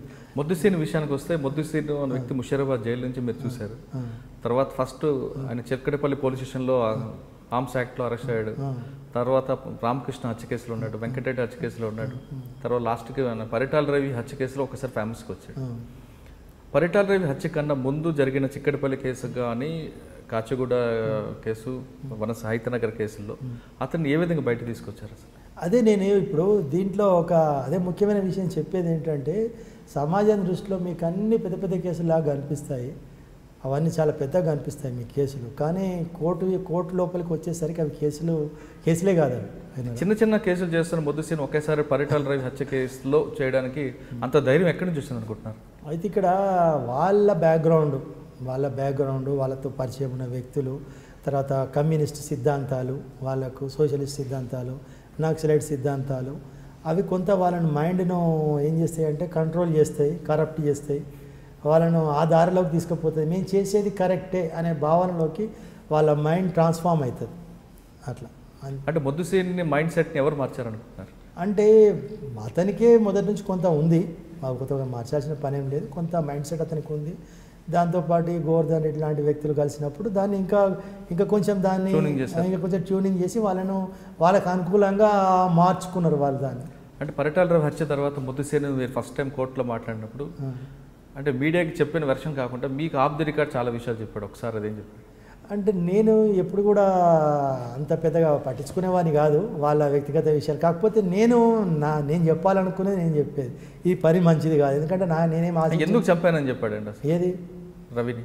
ఇప్పుడు అదే కదా నేను ఇంతకుముందు అయితే చెప్పాను. ఇప్పుడు అతను ఏమంటాడు అంటే, అనంతపూర్ డిస్టిక్లో 400 మంది రెడ్డిస్ మిస్సింగ్లో ఉన్నారు, ఈవెన్ వాళ్ళు చచ్చినా బతికినా కూడా తెలియదు. కాబట్టి అరే మన జాతి కోసం నువ్వు చేయాలి ఈ పని అని చెప్పి నన్ను ప్రేరేపించినని చెప్తాడు. ఎవరు? ఈ సూరి వీళ్ళంతా. సరే దాన్ని వాళ్ళు హీరోయిజంగా తీసుకొని చేసిన వాళ్ళు దాంట్లో. కానీ అదే మొద్దుసీని తర్వాత ఓం ప్రకాష్ చేతిలో హత్యకు గురయ్యాడినప్పుడు మీకు ఏమనిపించింది? అంటే ఓం ప్రకాష్కి మొద్దుసీని ఎక్కడ కూడా రిలేట్ లేదు, క్రైమ్ రిలేషన్ ఎక్కడ ఏ ఓపెన్ అనంతపురం జైల్లో మొద్దుసీని హత్యకి అది దాన్ని మనము అంటే అతను ఒకే ఓవర్ యాక్షన్ చేయడం వల్ల జరిగిందంటారా, లేదంటే వేరే ఇంటెన్షన్ ఏమి ఉండొచ్చు అనుకుంటా? అసలు అక్కడ జరిగింది అతను ఎవరైతే మొద్దుసీని చంపారని చెప్తున్నారో అది నేను నమ్మను. ఓం ప్రకాష్ నేను చేశానని చెప్తున్నారు కానీ నేను అదే అంటున్నాను కదా, నేను నమ్మను అంటున్నా. నేనైతే ఓం ప్రకాష్కు మొద్దుసీని చంపాల్సిన అవసరము లేదు, చంపే అవకాశం కూడా లేదు. అది కానీ అనంతపురం జైల్లో అతను చాలా స్పష్టంగా చెప్తున్నాడు, రోజు రాత్రి లైట్లు వేసి మమ్మల్ని ఆంధ్ర ఒక కులం పేరు సామాజిక వర్గం మీద కించపరచడం వల్ల, అతను ఎక్కువ ఓవర్ యాక్షన్ చేయడం వల్ల అతను మొద్దుసీని తయారు చేసుకున్న బండిల్స్తోనే నేను కొట్టి చంపానని చెప్తున్నాడు. మరి మీరు నమ్మకపోవడానికి అవకాశం ఏమో, ఏ విధంగా అనిపిస్తుంది? అందుకంటే అంతకుముందు చాలా రోజుల నుంచి జరుగుతున్న ఈవెంట్స్, అంతకుముందు 5-6 నెలల నుంచి జరుగుతున్న కొన్ని ఈవెంట్స్ మనకు చెప్తున్నాయి ఇతని యొక్క ప్రవర్తన. ఎందుకంటే నమ్మశక్యంగా లేదు. రేపు గవర్నమెంట్ మారినట్టయితే ఇతని భార్యకు తెలుగుదేశం పార్టీ నుంచి ఎమ్మెల్యే టికెట్ తీసుకోవాలని ఒక ప్రయత్నాలు చేస్తున్నాడు అతను. ఎవరు మొద్దుసీను తన భార్యకు తెలుగుదేశం పార్టీ నుంచి టికెట్ తీసుకో. ఎవరు చంపారు అనుకుంటారు మీరు? అది ఎవరు జరిగినా కూడా మొత్తానికి మాత్రం అది గవర్నమెంట్ ఆఫీసర్స్కు ఇన్సైడ్లో కొంత నాలెడ్జ్ ఉండే ఉంటుందని నేను నమ్ముతున్నాను. అంటే ఓం ప్రకాష్కి ఎక్కడ కూడా ఇందులో ఓం ప్రకాష్ చేసే వాడు కేవలం కన్ఫెస్ నేనైతే నమ్మడం లేదు. అంటే ఓం ప్రకాష్ ఓన్లీ ఇన్స్ట్రుమెంట్గా మీరు అనుకుంటున్నారు? ఇన్స్ట్రుమెంట్గా వాడు మనకైనా డబ్బులు ఇచ్చో ఇంకేదో పళ్ళు పెట్టో మరి ఏం చేశారో మనకు తెలియదు, కానీ నేనైతే నమ్మను. అది జరుగుతుందనే విషయం నాకు ముందే తెలుసు, ఇట్లా జరుగుతుందని. ఎందుకంటే నేను నోరు దగ్గర పెట్టుకొని చెప్పాను. నేను వాడు నోరు దగ్గర పెట్టుకోలేదు, వాడు ఇష్టం వచ్చినట్టు మాట్లాడాడు, వాడు చేయకూడని పనులను చేశాడు. కాబట్టి జరిగిపోయింది. అది ఎవరి విషయంలో అంతే జరుగుతుంది. ఇప్పుడు ఇదే ఈ సీక్వెన్స్లో అసలు వ్యక్తి సూరి తెరపైకి వచ్చాడు. సూరి కూడా బాను కేసులో బాను చేతిలో చనిపోయాడు. బాను చంపాడు అంటారా, లేదా దీని వెనక కూడా ఏమైనా కాన్స్పిరసీ ఉందా? ఏమో అది నాకు తెలియదు, ఎందుకంటే బాను కేసు నేనేం చేయలేదు. నాకు అవుట్ సైడ్ నుంచి చూసినా ఏమనిపిస్తుంది? అంత దూరం నేను ఆలోచించలేదు కూడా. తర్వాత సూరి కాకుండా మీ దగ్గర బాగా చూసిన వ్యక్తి అజీజ్ రెడ్డి. అతను ముషీరాబాద్ లిమిట్స్ లో ఉండి బాంబాయి వెళ్ళి డాన్ గా తయారై హైదరాబాద్ వచ్చి ఫిల్మ్ జూబ్లీస్ లో ఒక ఆర్మ్స్ యాక్ట్ లో కూడా దొరికాడు. ఆ వ్యక్తిని చాలా కాలం చంచలగూడ జైల్లో ఉన్న వ్యక్తిని, అతనితో పాటు ఉన్న మరికొంతమందిని చాలా సింపుల్ గా మీరు కేసు యాక్టివేట్ చేయించుకోవచ్చు. అంటే నేను అదే ఇంకా అజీజ్ రెడ్డి గురించి చెప్పాలి అంటే, యాక్చువల్గా 93లో ఎప్పుడైతే మనకు బాంబే బ్లాస్ట్ జరిగినాయో, అప్పుడు జరిగిన తర్వాత మన ఇంటెలిజెన్స్ బ్యూరో ఎక్కడైతే కొంతమందిని పికప్ చేసింది, ఎవరైతే ఆ టెర్రరిజంలో ఇన్వాల్వ్ అయినారో వాళ్ళని పికప్ అంచర్లు అని చెప్పి వీళ్ళని పికప్ చేసి వీళ్ళకి ట్రైనింగ్ ఇచ్చింది, వీళ్ళకి స్పెషల్ ట్రైనింగ్ ఇచ్చింది. వీళ్ళు ఎక్కడ వరకు అంటే వీళ్ళు అజీజ్ రెడ్డి అంటే ఇదంతా కూడా గవర్నమెంట్కి సంబంధించిన ఇంటర్నల్ వ్యవహారము. చాలా వరకు ఏమైతుంటే ఐఎస్ఐ క్రిమినల్స్ను పట్టుకొని మనము పోలీసులు చంపినట్టయితే హ్యూమన్ రైట్స్ యాక్టివిస్టులు ఇవన్నీ ముందరికి వస్తారు. కాబట్టి ఇలాంటి వ్యక్తులను స్టేట్ ఏం చేస్తుంది అంటే అలాంటి క్రిమినల్స్ని ఎలిమినేట్ చేయడానికి, పాకిస్తాన్ ఎలిమెంట్స్ను ఎలిమినేట్ చేయడానికి వీళ్ళకే ట్రైనింగ్ ఇచ్చి వీళ్ళ ద్వారానే షూట్ చేపిస్తుంది. ఆ క్రమంలో వీళ్ళు గుజరాత్ నుంచి రన్ ఆఫ్ కచ్ నుంచి రావల్పిండి పోయి అక్కడి నుంచి ఎక్కడ పెషావర్ వరకు, కరాచీ వరకు కూడా పోయి ఎవరైతే ఇండియాకు వ్యతిరేకంగా ఐఎస్ఐ యాక్టివిటీస్ చేస్తున్నారో వాళ్ళందరినీ కూడా చంపిన చరిత్ర ఉంది వీళ్ళకు. అజీజ్ రెడ్డి లాంటి వాళ్ళకు చాలా పెద్ద ఆపరేషన్స్లో ఉన్నారు వాళ్ళు స్టేట్ తరఫున. అంత చిన్న విషయమేం కాదు అది. వాళ్ళు క్రిమినల్సే, అన్డౌటెడ్లీ దే ఆర్ క్రిమినల్స్. కానీ వాళ్ళకి ఏంటంటే ఇండియన్ గవర్నమెంట్ వాళ్ళ బ్రెయిన్ ఏం చేసిందంటే ఒక దేశభక్తులుగా తయారు చేసింది వాళ్ళని. ఎంత దేశభక్తులుగా 99% తయారు చేసినా ఆ క్రిమినల్ ఎలిమెంట్ అనేది లోపల అది పోదు. అయితే వాళ్ళు దాన్ని అనుకూలంగా వాడుకుంటూ వచ్చారు, ఏది ఇండియన్ గవర్నమెంట్కి అనుకూలంగా వాడుకుంటూ వచ్చారు. వాడు ఇక్కడికి వచ్చిన తర్వాత కూడా పోలీస్ డిపార్ట్మెంట్తో డైరెక్ట్ కాంటాక్ట్లో ఉన్నాడు, ఐపీఎస్ ఆఫీసర్లతో. ఎన్నో ఇది ఐఎస్ఐ యాక్టివిటీస్ సంబంధించి కూడా డిపార్ట్మెంట్కు ఇన్ఫర్మేషన్ ఇవ్వడం జరిగింది. కానీ వాళ్ళకున్న ఆఫీసర్స్తో కానీ పై ఆఫీసర్స్తో చనువుతోని వీళ్ళు కొంచెం ఎక్సెసివ్గా చేస్తుంటారు అన్నట్టు. ఇప్పుడు నేను చెప్పాను కదా, దేవతలు రాక్షసుల్లాగా. వాళ్ళకి ఏం కావాలి, డిపార్ట్మెంట్కి ఏం కావాలి, లా అండ్ ఆర్డర్ ప్రొటెక్ట్ చేయాలి, అంతే కదా వాళ్ళు. కాబట్టి ఏదో రకంగా మనం లా అండ్ ఆర్డర్ ప్రొటెక్ట్ చేయడానికి ఎవరైనా సరే వాళ్ళు వాడుకుంటారు. వాడుకునే క్రమంలో వీళ్ళు ఏం చేస్తారు కదా అంటే చనివిచ్చారు కదా అని చెప్పి నెత్తెక్కి కూర్చుంటారు ఈ క్రిమినల్స్. అలాంటప్పుడు ఏం చేస్తారు, తీసేస్తుంది స్టేట్ వాళ్ళని. అంటే అజీజ్ రెడ్డి ఏ స్థాయిలోకి వెళ్ళాడని అతను ఎన్కౌంటర్ చేశాను అనుకుంటున్నారు? అదే అంటున్నాను కదా, ఇప్పుడు అది ఇంటర్నల్గా అది మనకు తెలిసే విషయాలు కాదు, వాళ్ళు మనకు చెప్పే విషయాలు కాదు. కానీ మనకు దగ్గర నుంచి చూసినప్పుడు మనకు ముందే తెలిసిపోతుంటుంది వాళ్ళు పోలీసులు ఎవరిని అరెస్ట్ చేస్తున్నారు, ఎక్కడ ఇంట్రాగేట్ చేస్తున్నారు, వీడు ఎవరితో డీల్ చేస్తున్నారు. తెలిసినప్పుడు వీడు కొంచెం ఎక్సెస్ పోతున్నాడు, అరే బాబు నువ్వు చాలా దూరం వెళ్తున్నావు, నీ పరిధి దాటిపోతున్నావు నువ్వు, కాబట్టి నీ పరిధి దాటితే నీ పరిస్థితి బాగుండదు, అది పద్ధతి కాదు అని నేను హెచ్చరించడం జరిగింది. కానీ ఎవరింట్లో ఈవెన్ గోవర్ధన్ రెడ్డి విషయంలో కూడా చెప్పడం జరిగింది. ఆయన చనిపోవడానికి 1 month ముందు కూడా నేను చెప్పాను, నువ్వు కల్పించుకోవద్దు, ఇలాంటి విషయాలలో ఇన్వాల్వ్ కావద్దు, నువ్వు తిరగవద్దు, పద్ధతి కాదు, నువ్వు ఏదో కావాలంటే రాజకీయం చేసుకో, వ్యాపారం చేసుకో, ఇంకేదైనా చేసుకో, కానీ ఎక్సైజ్ చేయొద్దు, వాటిని కల్పించుకోవద్దు అని అన్నప్పుడు వాళ్ళు ఎక్సైజ్ చేస్తే అదే జరుగుతుంది కదా. అది వాళ్ళ అజీజ్ రెడ్డి కూడా తన ఓవర్ యాక్షన్ అంతే కదా, వాళ్ళ లిమిట్స్ వాళ్ళు క్రాస్ అయింది కాబట్టి తీసేయాల్సి వచ్చింది. ఎందుకంటే ఎప్పుడైతే స్టేట్కు అనుకూలంగా ఉన్నంత వరకు స్టేట్ వాళ్ళను ఏమనదు. కానీ ఎలాగో చనివిచ్చింది కదా అని చెప్పి మనం ఇంకేదో ఎక్స్ట్రా చేద్దాము, మనం కూడా సెటిల్మెంట్ చేసుకుందాము, సెటిల్ అయిపోదాము అనుకుంటే వాళ్ళు ఊరుకోరు. సార్ నెక్స్ట్ ఇంకో క్రిమినల్, మీకు ఫస్ట్ నుంచి మీతో పాటు జర్నీ చేస్తున్న క్రిమినల్ నయీంతో వ్యక్తిగతంగా నేను ఆయన కేసులు చేయలేదు, కానీ మీరు అతను యాక్టివిటీస్ చూస్తున్నారు. అయితే జైల్లో అతను ఎవరితోని మన నక్సలైట్ బిజినెస్తో కలిసి ఉన్నప్పుడు అక్కడ ఉండేది వాళ్ళతో పాటు. తర్వాత బెల్లిలతో కేసిన తర్వాత అతన్ని ఎక్స్పెల్ చేశారు నక్సలైట్, సెపరేట్ బ్యారక్ తీసుకుపోయినప్పుడు అక్కడ కూడా అంటుండే, సార్ ఊకే మీరు వస్తుంటారు జైలుకు, మా ఫుడ్ మెడిసిన్ క్లోత్ సరిగా ఉందా లేదా చూస్తుంటారు, మీరు ఎంతమందిని రిలీజ్ చేయిస్తున్నారు, మీరు ఏం చేస్తున్నారు అని చెప్పి ఏంటంటే ఒకరైనా రెచ్చగొట్టే విధంగా మాట్లాడేది అన్నట్టు. మీరు గవర్నమెంట్ తొత్తులు, ఏంటంటే నక్సలైట్లు ఏమంటారంటే మీరు గవర్నమెంట్ తొత్తులు, గవర్నమెంట్ ఆపరేట్ చేస్తూ వచ్చిన వాళ్ళు కాబట్టి మీరు మా మనుషులు కాదు అంటారు వాళ్ళు. అలాంటి సందర్భంలో నేను అప్పుడు 99లో ఎన్టీ రామారావు గారు ప్రొహిబిషన్ పెట్టిండే, ఇప్పుడు రిక్షా పుల్లర్స్, ఆటో డ్రైవర్స్, చెప్పులు కుట్టుకునే వాళ్ళు తాగిరని చెప్పి జైల్లో తీసుకుపోయి వేసింది. వాళ్ళని బయటకు తీసుకురావాలంటే వాడిని బెయిల్ ఇచ్చిన షూరిటీలు పెట్టుకోలేని నిస్సాయ స్థితిలో వాళ్ళు జైల్లో మగ్గుతున్నప్పుడు రోజు ఏడ్చేపోయినప్పుడు సార్ మమ్మల్ని బయటకు తీసుకురండి, ఒక్కరు కాదు ఇద్దరు కాదు, 1,17,000 కేసులు పెండింగ్ ఉన్నాయి స్టేట్లో. ఈ ఎక్సైజ్ తర్వాత చంద్రబాబు నాయుడు గారు అధికారంలోకి వచ్చిన తర్వాత ఏం చేశారు, దాన్ని ఎక్సైజ్ ప్రొహిబిషన్ ఎత్తేసారు. కానీ కేసులు మాత్రం అలాగే ఉండి జైల్లో వాళ్ళు మగ్గిపోతున్న వాళ్ళ విషయంలో నేను 99 సెప్టెంబర్లో హైకోర్టులో ఒక ప్రజాహిత వాద్యం ఫైల్ చేశాను. ఏమనంటే ఇట్లా నిస్సహాయ స్థితిలో మగ్గుతున్న ఖైదీలు జైల్లో ఉన్నారు, శిక్షాకాలం కంటే ఎక్కువగా ఉన్నారు, ఆల్రెడీ ప్రొహిబిషన్ లిఫ్ట్ చేసిండు, వాళ్ళు షూట్లు ఇచ్చుకునే పరిస్థితి లేదు. ఇప్పుడు సుప్రీంకోర్టులో కామన్ కాజ్ జడ్జిమెంట్స్ ఉన్నాయి, జస్టిస్ కుష్నియర్ ఇచ్చిన జడ్జిమెంట్స్ ఉన్నాయి, Motiram versus state of Madhya Pradesh అని చెప్పి, Hussainara Khatoon versus state of Bihar అని చెప్పి ఖైదీలకు సంబంధించి మంచి తీర్పులు ఉన్నాయి. అవన్నీ మనం తీసుకొచ్చినప్పుడు కోర్టు ఏమందంటే వీళ్ళందరూ ఎవరైతే 60 రోజుల కంటే ఎవరైతే ఎక్కువ జైల్లో ఉన్నారో వాళ్ళను ఇమీడియట్గా రిలీజ్ చేయాలని చెప్పి జస్టిస్ లిబ్రహాన్ గారు, అప్పుడు వివిఎస్ రావు గారు ఒక జడ్జిమెంట్ ఇచ్చింది. దాని మీద ఒక ముషిరాబాద్ జైలు నుంచే ఒకటే రోజులో 200 మంది రిలీజ్ అయిపోయారు ఖైదీలు. మొత్తం స్టేట్లో 1,17,000 కేసులు క్లోజ్ అయిపోయినాయి. ఆ సందర్భంలో అప్పుడు ఈటీవీ ఉండే వాళ్ళు మన గవర్నమెంట్ తరఫు నుంచి ప్రిజన్స్ డిపార్ట్మెంట్ నుంచి లాంగ్ లీవ్ నయన్ కుమార్ రెడ్డి అని చెప్పి పెద్ద ఎత్తున సన్మానం చేసింది నాకు. ఇది అక్టోబర్ 2 మహాత్మా గాంధీ పుట్టినరోజును ప్రిజనర్స్ వెల్ఫేర్ డేగా చేస్తారు.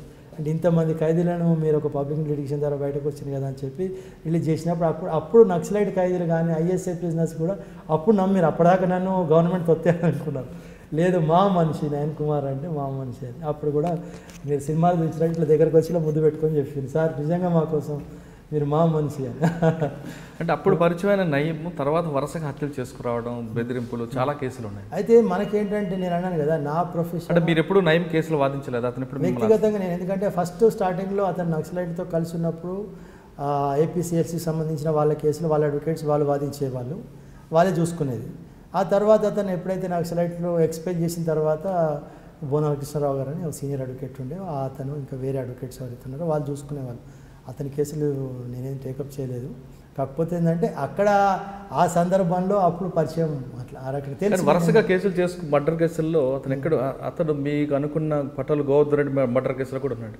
కానీ ఆ కేసులో నయీంని బోన్ ఎక్కించాలని మీరు ఎప్పుడు అనుకోలేదు? నేను ఒక ప్రొఫెషనల్గా ఎందుకంటే నా చదువు ఎంతవరకు నేను అంటే ఒక లిమిట్ ఉంటుంది మనకు. మనం ఏంటంటే పరిమితులు తెలిసిన వాడే పరిపూర్ణ మానవుడు. మన పరిమితులు ఏందో మనకు తెలుసు, మన పరిమితుల మేరకు మనం పని చేస్తూ పోవాలి, అంతవరకే. పరిమితి దాటి మనము చేయలేము కూడా, ఎందుకంటే అది వ్యక్తిగతం అయిపోతుంది మనకు. మనకెందుకంటే జైల్స్ అండ్ కరెక్షనల్ సర్వీసెస్ అనేది ఒకటి ఉంది, మనం బిజినెస్ను మార్చాలి అనేది. మనం ఇక్కడ నా ఉద్దేశం అడ్వకేట్గా వాళ్ళకు మనం న్యాయ సహాయాన్ని అందిస్తున్న ఒక సర్వీస్ మోటోలో వాళ్ళు మంచోడా చెడ్డోడా అనేది కాదు. ఒకవేళ వాడు చెడ్డోడైతే చట్టం వాడిని శిక్షిస్తుంది. వాడు శిక్ష నుంచి తప్పించుకొని పోతున్నాడు అంటే కారణం లాయర్లుగా మాది తప్పు కాదు, అది వ్యవస్థలో ఉన్న లోపము, సమాజంలో ఉన్న లోపం, అంతే తప్ప. అంటే అంతకంటే పెద్ద నేరాలు చేసేవాళ్ళు సమాజంలో దర్జాగా తిరుగుతున్నారు. వాళ్ళే వీళ్ళు నేరాలు చేస్తున్నారు మీకు ముందరగా అనిపిస్తున్నారు, కానీ చేయడానికి వెనక పెద్దవాళ్ళు ఉండొచ్చు దాని వెనకాల. మరి వాళ్ళు ముందర రావడం లేదు కదా. సార్ మీరు చేసిన అన్ని కేసుల్లో మంచి కేసుల దగ్గర అంటే అక్కడ వ్యాస్ కేసు దగ్గర నుండి లేటెస్ట్గా పట్టలు గోవర్ధన్ రెడ్డి కేసు వరకు ఐఓ మిస్టేక్ ద్వారా కేసు అక్విట్ అయింది అన్నది ఒక కేసు, ఒకటి ఎగ్జాంపుల్ చెప్పగలరా? ఇప్పుడు నేను ఇంతకుముందే మీకు అదే చెప్పాను కదా. ఇప్పుడు వ్యాస్ చెప్తున్నాను. ఇప్పుడు వ్యాస్ హత్య కేసులో ఎవరైతే నిందితులు ఉన్నారో వాళ్ళని కోర్టు ముందు ప్రవేశపెట్టినప్పుడు దానికి సంబంధించిన ఇన్వెస్టిగేషన్ ఆఫీసర్ రిటైర్ అయిపోయిన తర్వాత ఆయన కూతురు దగ్గర అమెరికాలో ఉన్నాడు. ఇంకా ఐఓనే ఎగ్జామిన్ చేయలేదు, ఇన్వెస్టిగేషన్ ఆఫీసర్ని కోర్టు ముందర ఎగ్జామిన్ చేయలేదు.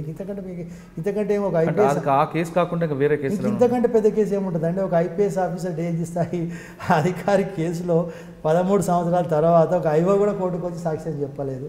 ఇంతకంటే పెద్ద కేసు ఉంటుందా చెప్పండి? అంటే ఐఓ కాదు, ఆ వ్యాస గారు వెనకున్న మరో ఐపీఎస్ ఆఫీసర్ కూడా అది కాదు. అక్కడ జరిగింది ఏంటంటే నా అభిప్రాయం ఏంటంటే ఎవరైతే కీలకమైన వ్యక్తులు ఉన్నారో ఐపీఎస్ ఆఫీసర్ చంపిన వారు కీలకమైన వ్యక్తులు ఉన్నారో వాళ్ళు ఆల్రెడీ గవర్నమెంట్ 10 మందిని ఎన్కౌంటర్ చేసి చంపేసింది ఇంకా వాళ్ళు. కాబట్టి వీళ్ళంతా చిన్నవాళ్ళు అనే ఉద్దేశంతో ఇగ్నోర్ చేశారు వాళ్ళు, అంతే. అట్లా అంత ఒకవేళ అలాంటి పరిస్థితి వచ్చినప్పుడు స్టేట్ ఏమి స్పేర్ చేయదు.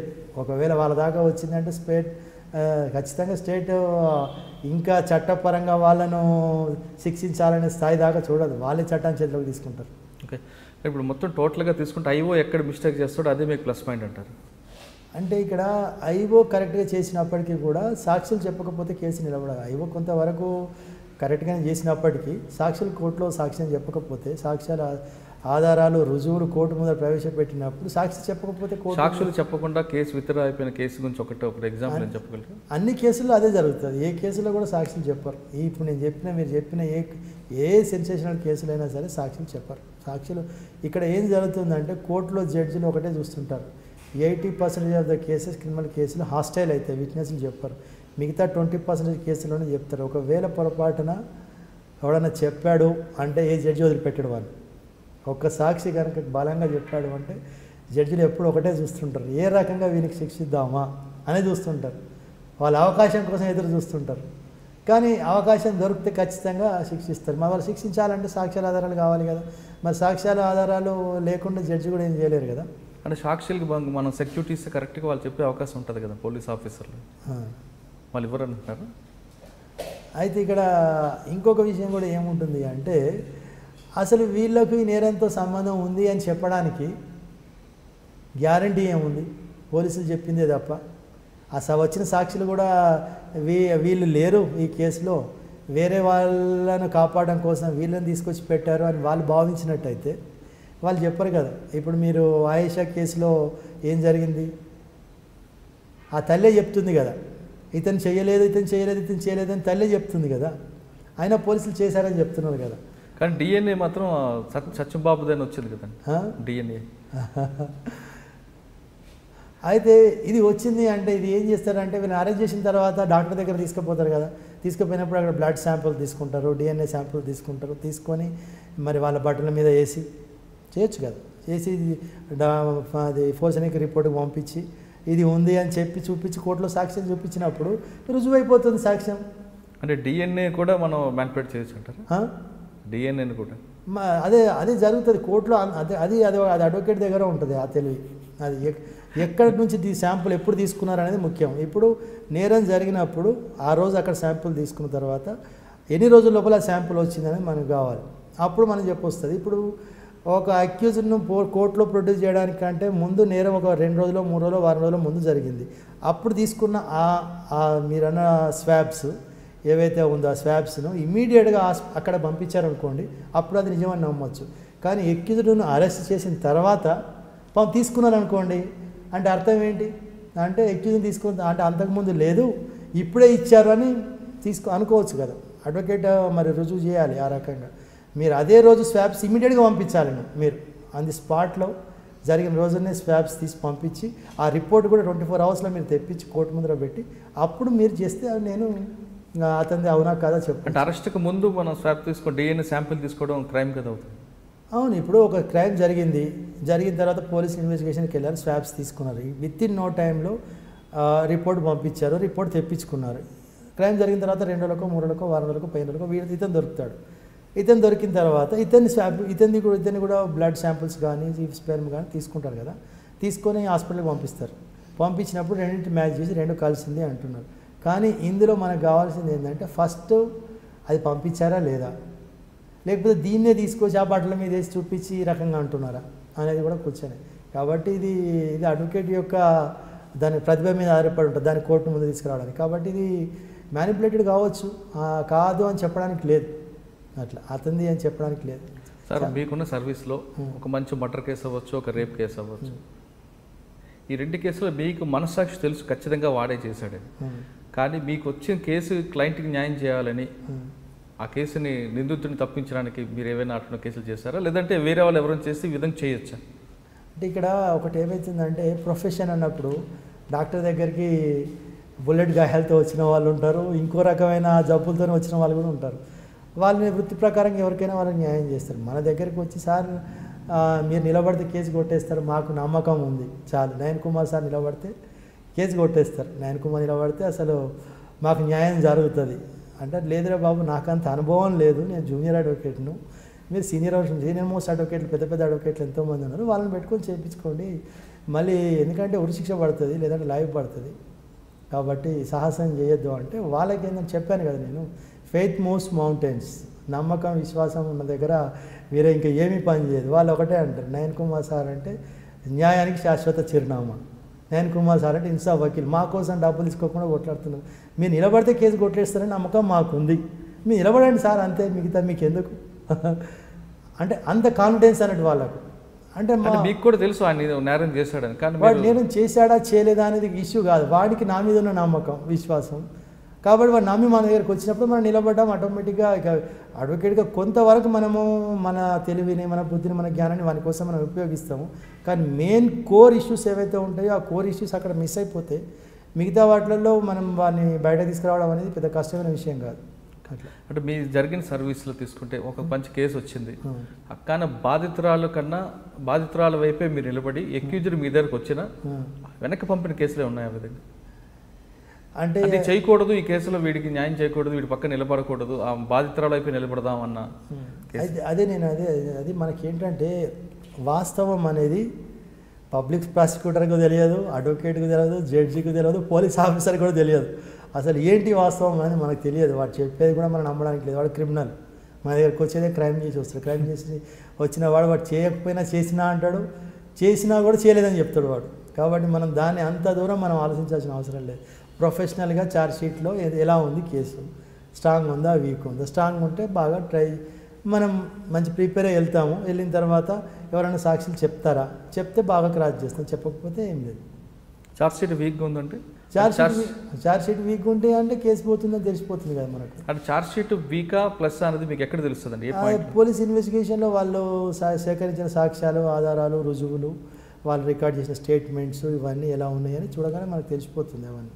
అంటే జనరల్గా ఛార్జ్షీట్లో ఎక్యూజ్డ్ నుంచి వాళ్ళు తీసుకొచ్చిన ఫ్రేమ్ తీసుకుంటే ఆ సర్కంటెంప్ట్స్ ఆఫ్ ఎవిడెన్స్ అవ్వచ్చు, లేదంటే తీసుకున్న మెటీరియల్ కానీ, లేదా మీరు అన్నిట్లో విట్నెస్లు, ఇవన్నీ రకాలుగా తీసుకొచ్చి ఐఓ కంక్లూడ్ కూడా చేస్తుంటారు.